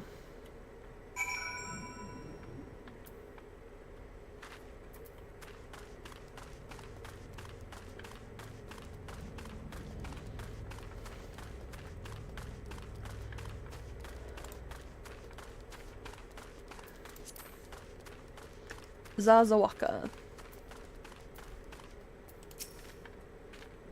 Ah, don't hurt me. I'm not one of them. I beg your pardon? You're not a flame? I see. If Leofric bid you speak with me, then I take it you've agreed to help. 'Twill be praised for that, because we haven't a moment to waste. Everybody knows the flames are on the march. The others have fallen under the fanatic's spell, but not I. Promises of revolution and retribution, of holding the ruling class to account and taking that which is owed. Ha! A childish fantasy. I did everything I could to dissuade the others from leaving, but few would heed my words. Now that one of our idealists has returned, however, the madness of the merchant's plan is plain, for all to see. Look behind yonder tent, and you will understand why. Even now he babbles incoherently, so traumatized by the bloodshed he witnessed. Try as I might, I can make little sense of his words beyond the fact that he was not alone in surviving. Yet I no doubt that merchant will lead the remainder to their doom. I beg of you, find them before he does.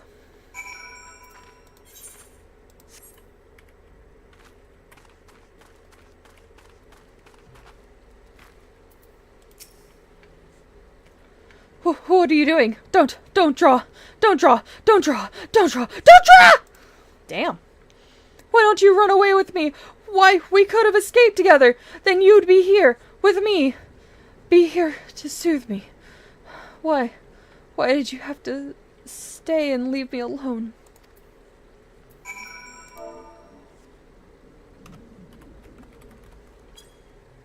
Oops.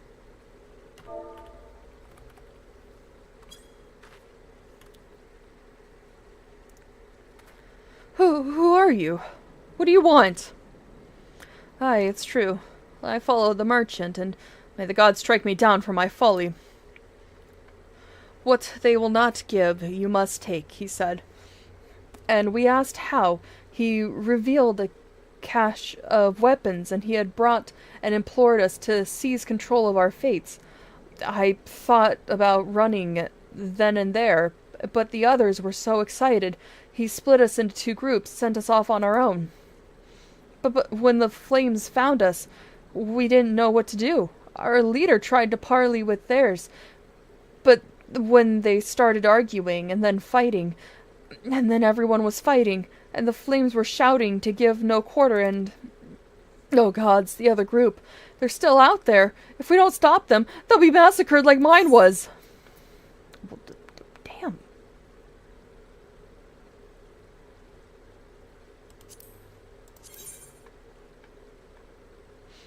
Okay, so we got 20, 21, 20, 15. So 15, 18, 16, 13. Okay, yeah, we'll take the ring.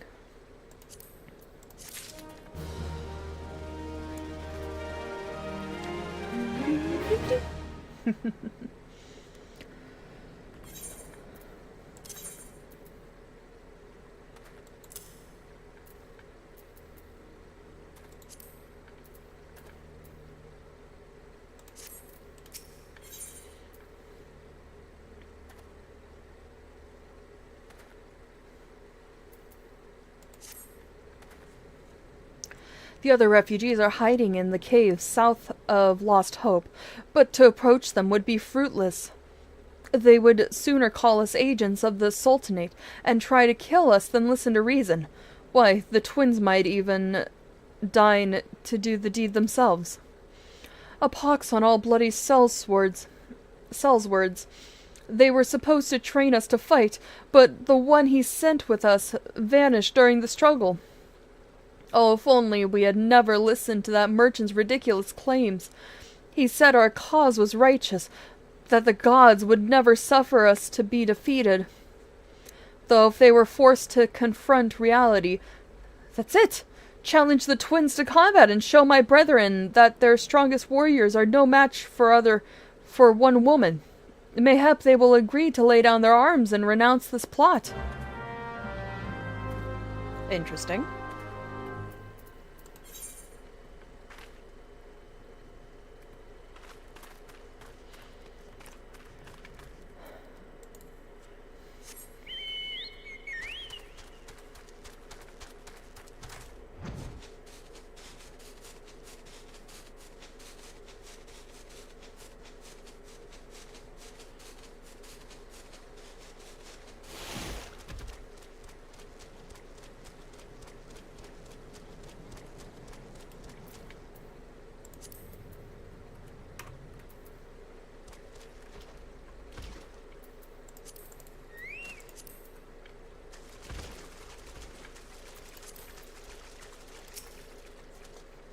Some to hells. They found us! Everyone, grab your gear and make for the rendezvous point.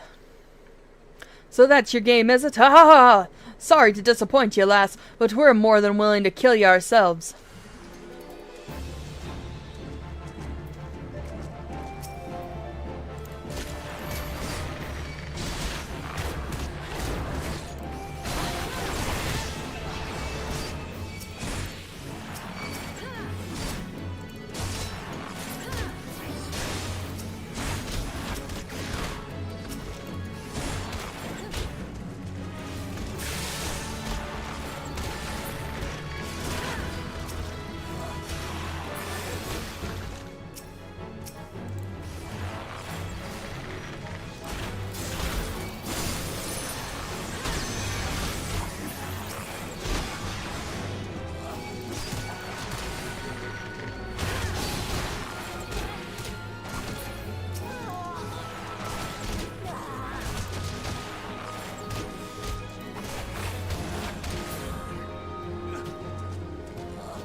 Anyone else?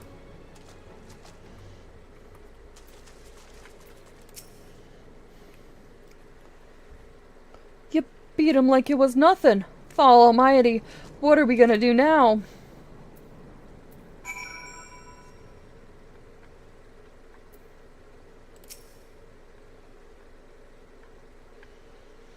We yield, all right. We yield. That's what you wanted, ain't it? So go away and leave us be. Okay, looks like my time here is done.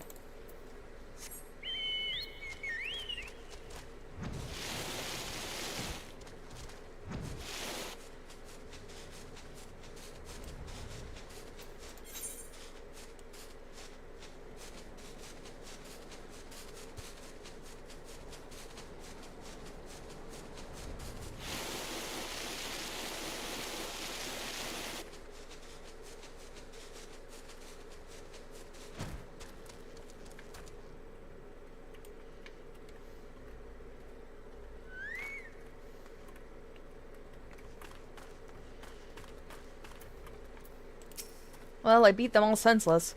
You've returned! Did you find my brethren? What of the twins? What happened? I see. We had no choice. Better that handful of them take a beating from you than the lot get butchered by the flames. Tell me, what did the merchant have to say when it was over? Huh? Well, where else would he be? Unless Unless he went a stone's throw to recruit others? Yeah, your guess is as good as mine.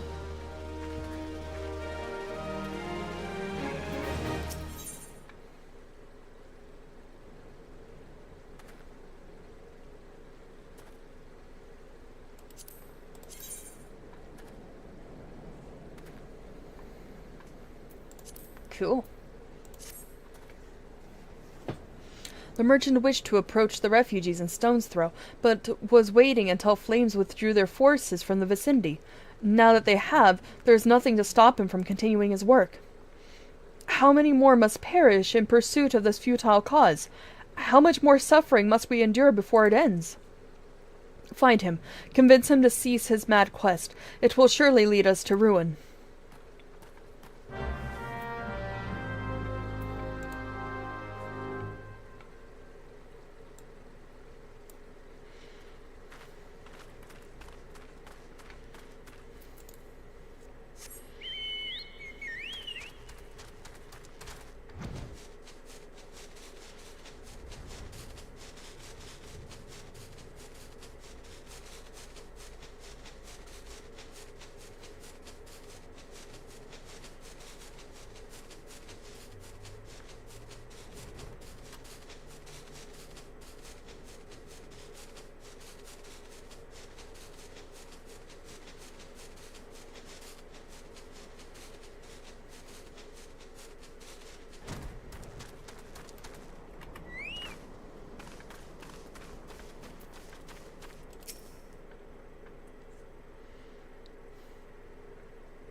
Have you seen my parents? I have no fucking idea what you're talking about. They told me to stay here with the others. They said they'd be back soon, but it's been days. They left with the man from Ul'dah. The man said they were gonna change everything, make it so we could live inside the walls with everyone else. I liked it when he said that. I didn't like when he talked about making the rich people pay. Everyone looked so angry and I got scared. Say, miss, are you looking for someone?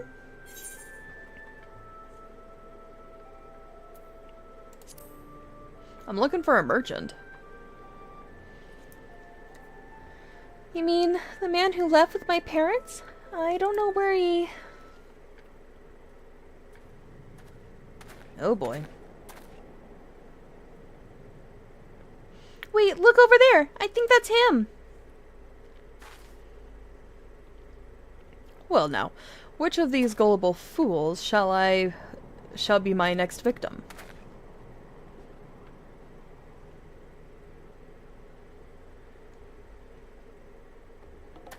You! He's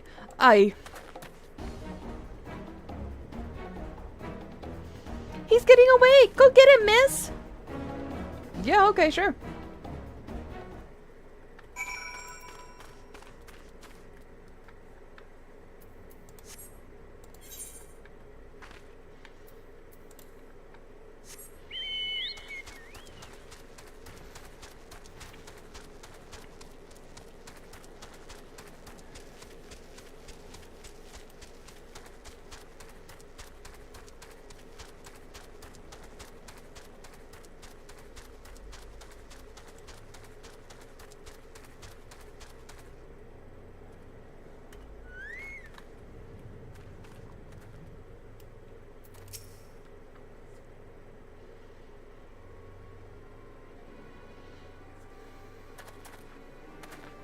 You again?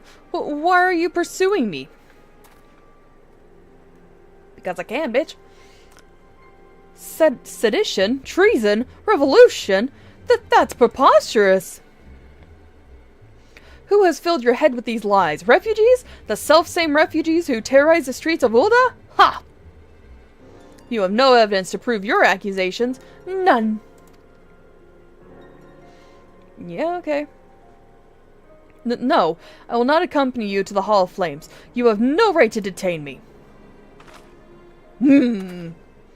For the sake of argument, let's say I did do the things you claim. Surely you don't think I have a cucurn's arse about politics. It was business, only business.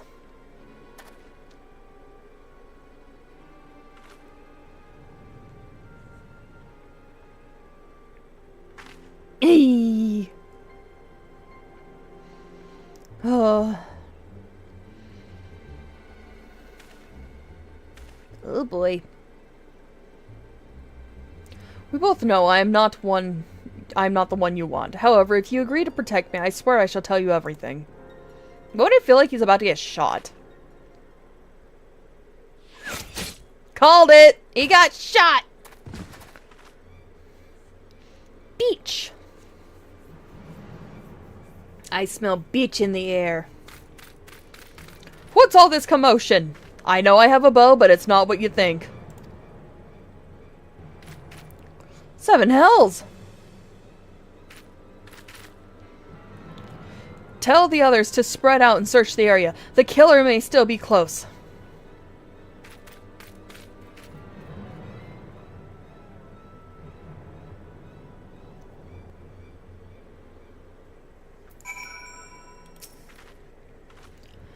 Hold, adventurer. I would know more about your relationship with the victim, as well as the events leading up to his death. Yeah, okay, here's the information. This man was responsible for the recent riots? Mayhap he owe his murderer a debt of gratitude. In any case, it is obvious that you are the one whom we seek. You may carry on with your investigation, Scion.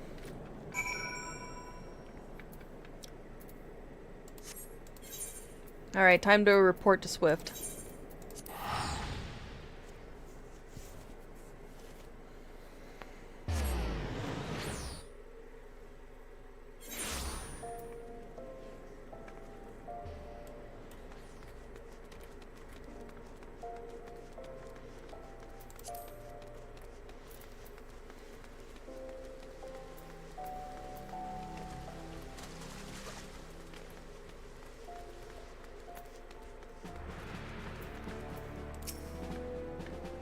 What news, Indigo? Where is the merchant?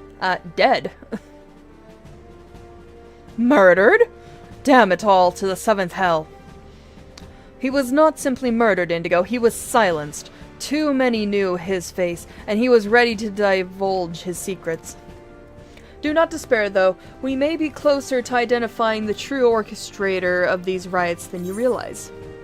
Cool.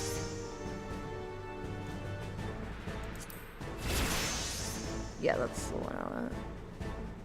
Right?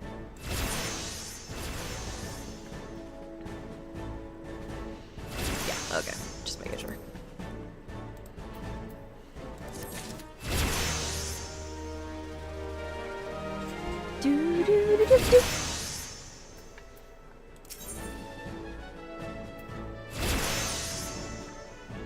Alright.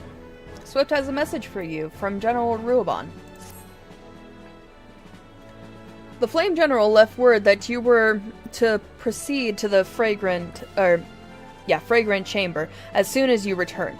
He wishes to discuss your recent discoveries as well as the results of our own investigation. Master Alphino has already been informed and should be waiting for you outside. Pray proceed to the Royal Promenade with all haste and speak with Bartholomew.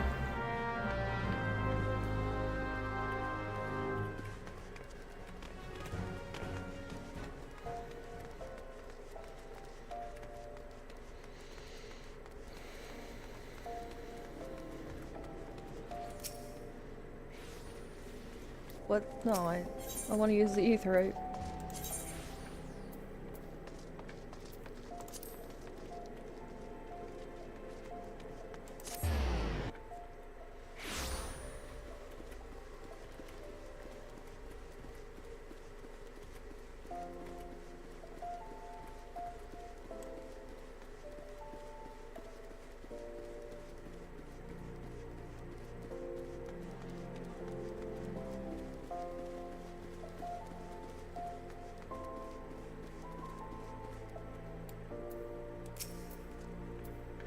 We have been expecting you, madam. Please proceed inside.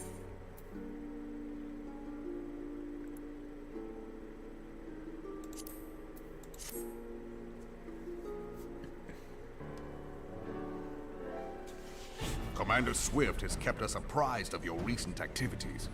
You've made great strides towards quelling the violence. Despite our best efforts to determine what provoked this uprising, the truth continues to elude us. Have you uncovered aught which might shed some light on the mystery?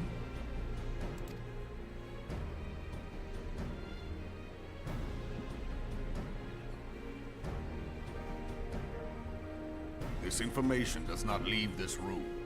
Okay. The Syndicate's decision to reject the Doman refugees' appeal for asylum had lasting repercussions. A number of those displaced by the calamity claimed it was proof of a policy of discrimination. Together with a group of Alamegan refugees, they organized a series of demonstrations to protest against the Sultanate. Demonstrations which became heated, but did not descend into violence. Until a certain incident served as a call to arms. Damn. A unit of brass blades sent to supervise a demonstration loosed arrows upon unarmed protesters. It was this atrocity which prompted the refugees to take up arms. I need not tell you what followed. We assumed at first that the attack was born of a miscommunication. When emotions run high, they happen. But suspicions were raised regarding the unit's commanding officer, whom I ordered interrogated. Sure enough, our fears were soon confirmed. The dog confessed that a merchant had offered him coin to give the order. A merchant in the employ of Teleji Adeleji. Teleji Adeleji? But he spoke in favor of the Doman's cause, and has ever seemed sympathetic towards the refugees' plight. Why would he do such a thing? Know you of the Cartano Reclamation Bill? It is a proposal to annex the Cartano Flats so that refugees may establish permanent settlements. When last I looked, that was disputed territory. Aye. Some might even call it a battlefield.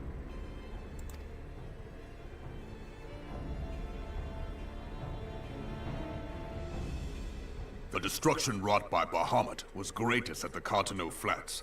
That much is common knowledge. What is less well known is that his rampage laid bare ancient Alagon ruins, of which no record existed.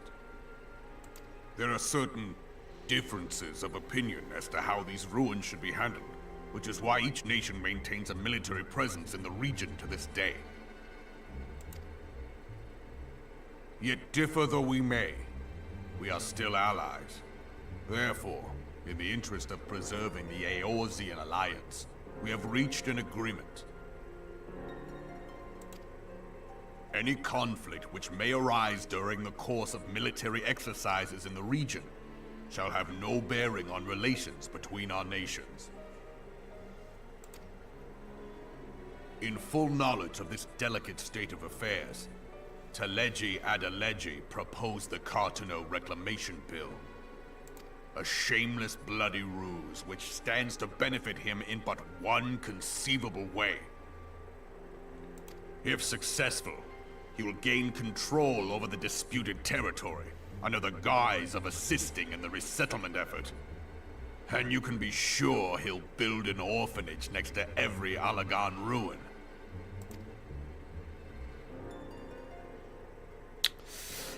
Oof. The man would threaten the unity of the Eorzean alliance and risk countless lives for personal gain.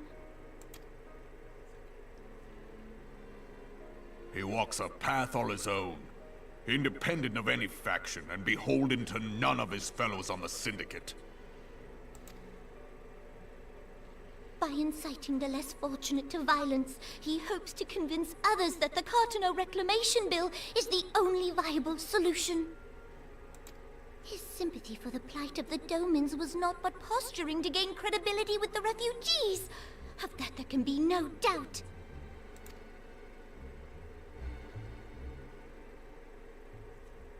Forgive me, but what could possibly motivate Teleji Adeleji to go to such lengths? What is so special about these ruins that he would risk his position on the Syndicate, and, most likely, charges of treason against the Sultanate? Omega. Pardon?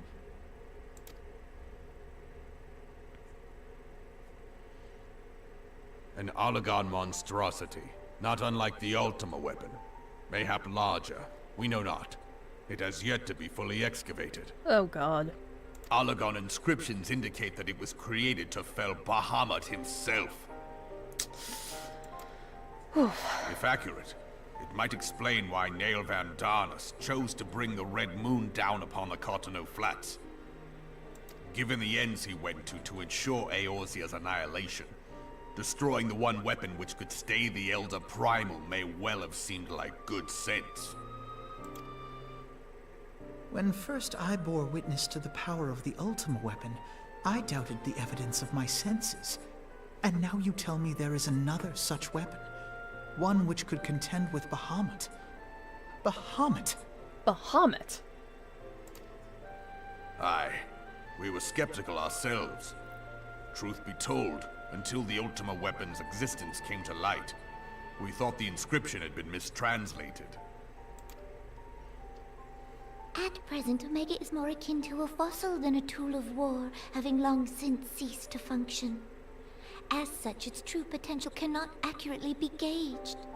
I see. However, if someone were to restore it, as the Garleans did the Ultima weapon, I have little doubt that he would wield untold power. Power enough to subjugate Uldar like as not, and the rest of Eorzea besides, which is doubtless why Teleji Adeleji yearns to have it. Oh boy. That he should aspire to world domination. He who has ever walked 2 paces behind Lord Lolorito in matters of commerce. 'Tis in acknowledgement of his own limitations that he seeks this power. Woe betide us all should we allow him to have it.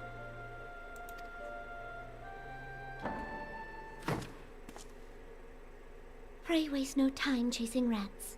Only a fool would believe that secrets can be kept in Uldar. Damn. It would seem the implications of the Sultanate's refugee problem are rather more far-reaching than we assumed.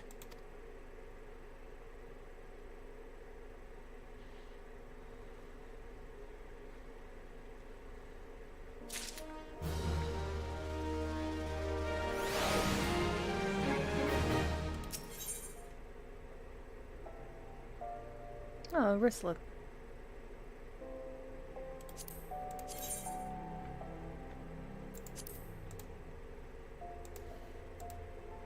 Oh, I can't select it yet.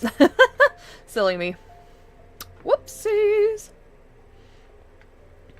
I should be glad to know the truth, and yet the thought that all this chaos was the product of one man's lust for power sickens me. How long do you think they intended to hide the existence of Omega from the Scions? That they even felt the need to do so is most troubling. It would be in our best interest to learn more of the military activities in the disputed territories. You are, of course, the Scion best suited to the task, Private Monroe.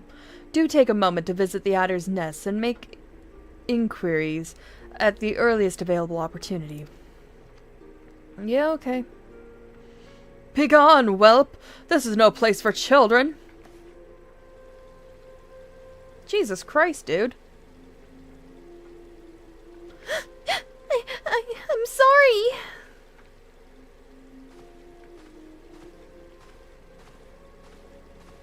That's the kid I helped. I was looking for you, miss. You said you were looking for the man who left with my parents. You know this girl? Yup.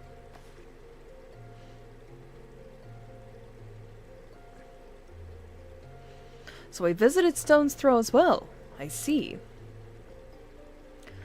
Did you find the man? Were my parents with him? They were not, I am afraid.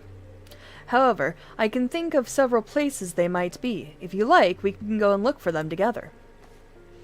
Really? You'll help me look, mister? Of course, but first I must needs finish speaking with my friend. She's telling me a secret, you see, so no one else is allowed to listen. Mayhap you could wait for me by the pillar over there. We require but a moment. Okay, mister. I'll be waiting. I'll take her to the quicksand. Mayhap Emotes will know what to do. A legion of Garleans, an ether-starved primal, even dealing with an Ascian, would be preferable to this charade. Sometimes I fear Menphilia is too ambitious. We rush hither and yon in response to threats that as they arise, without concern for the strain it places on our limited resources and ourselves. Mayhap the time has come for a change. Indigo, this is Menphilia. I know this is sudden, but I must ask you to return to Revenant's Toll with all due haste. The situation in Twelveswood has taken a turn for the worse. I will explain in detail once you arrive. Well, shit. Looks like I've got to fuck off now. The Twelveswood? Then the primal that she spoke of before has been confirmed? I have received no reports of XIV activity, which leaves the Sylphs? Go, Indigo. You know as well as I that the appearance of a primal takes precedence over all else. Oh, and when you arrive, do inform the antecedent that while I am grateful for her concerns, she needn't fear for my safety. I am more than capable of protecting myself. Yeah, okay.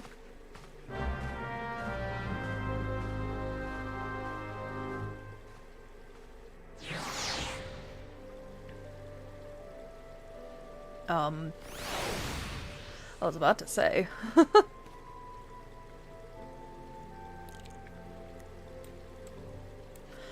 Alright, speak with Menphilia, the Rising Stones. Pray return to Revenant's Toll. Alrighty.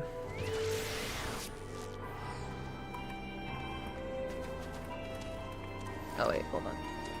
Let's see. There we go.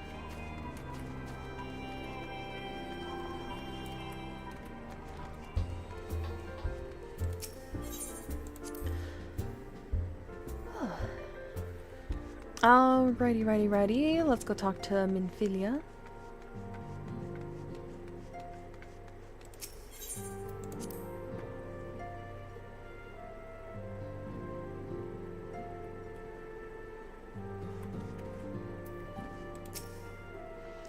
It is a relief to see you healthy and hale, Indigo.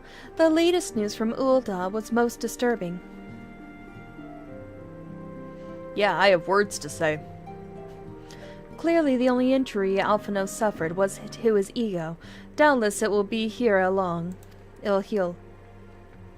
The other scions will need to be present for this meeting. If you are ready to begin, I will summon them now.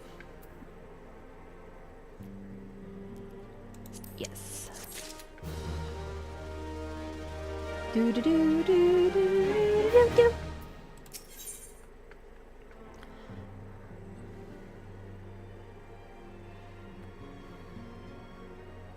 Huh, cool. Anyway.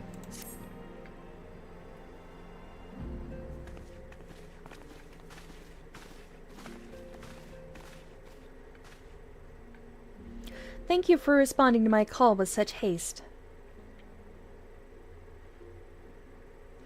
Rest assured, I should not have summoned you. Hi, Loki. Loki decided to come say hi. Loki, baby. Can you not? Is it time to wrap it up? Is that why you're jumping up on the desk? Oh, Loki. Hop down, child. Go be with Oliver. Yes, go be with Oliver. Loki. Okay, come here.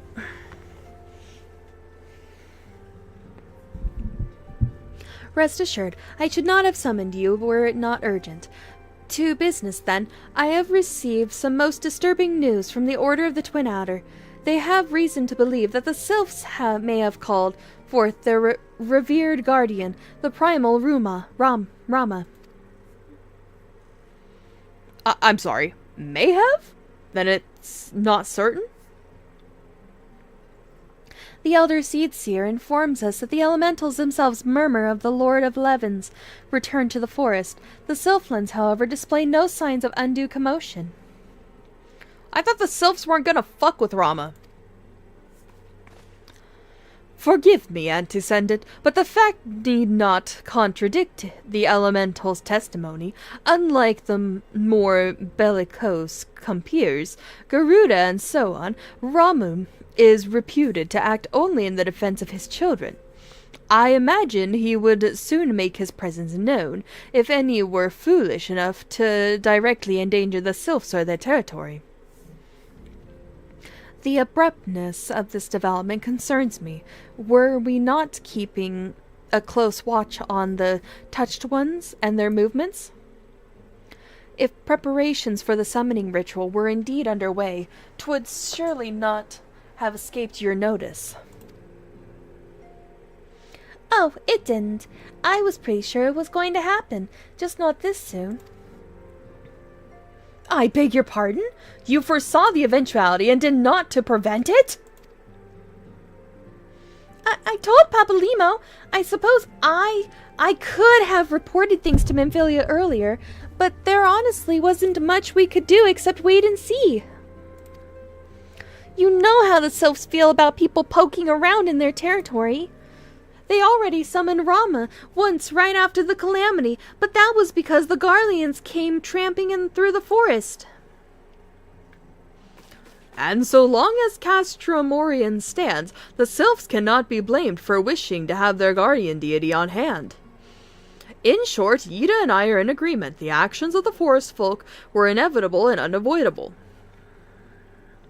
And I maintain that observation would have remained the best policy had it not been for the sudden influx of strangers into the Black Shroud, that, alas, we did not foresee. By all accounts, the recent violence in Ul'dah drove a number of refugees to seek safety under the concealing canopy of the trees. 'Tis like that the sylphs perceived this panicked migration and as yet another invasion, and quickened their efforts to summon their god. I am put in mind of Titan and the Kobolds. Once again, it is the affairs of men which have paved the way to the Primal's coming.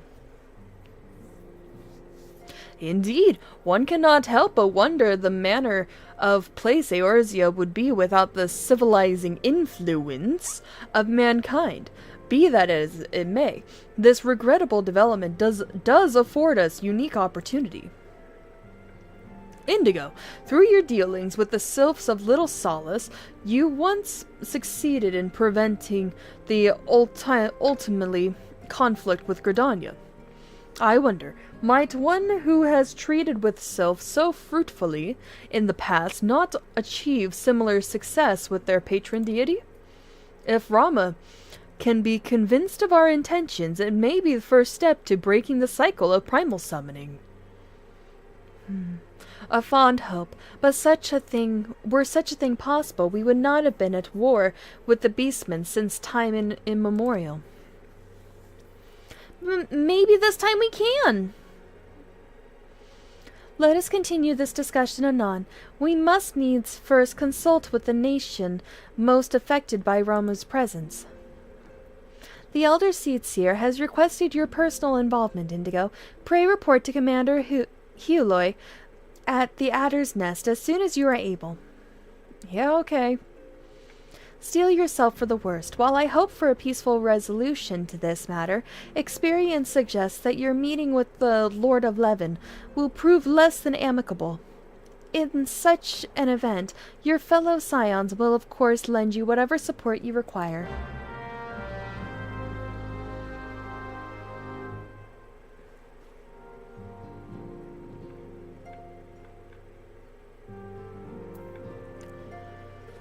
Alrighty.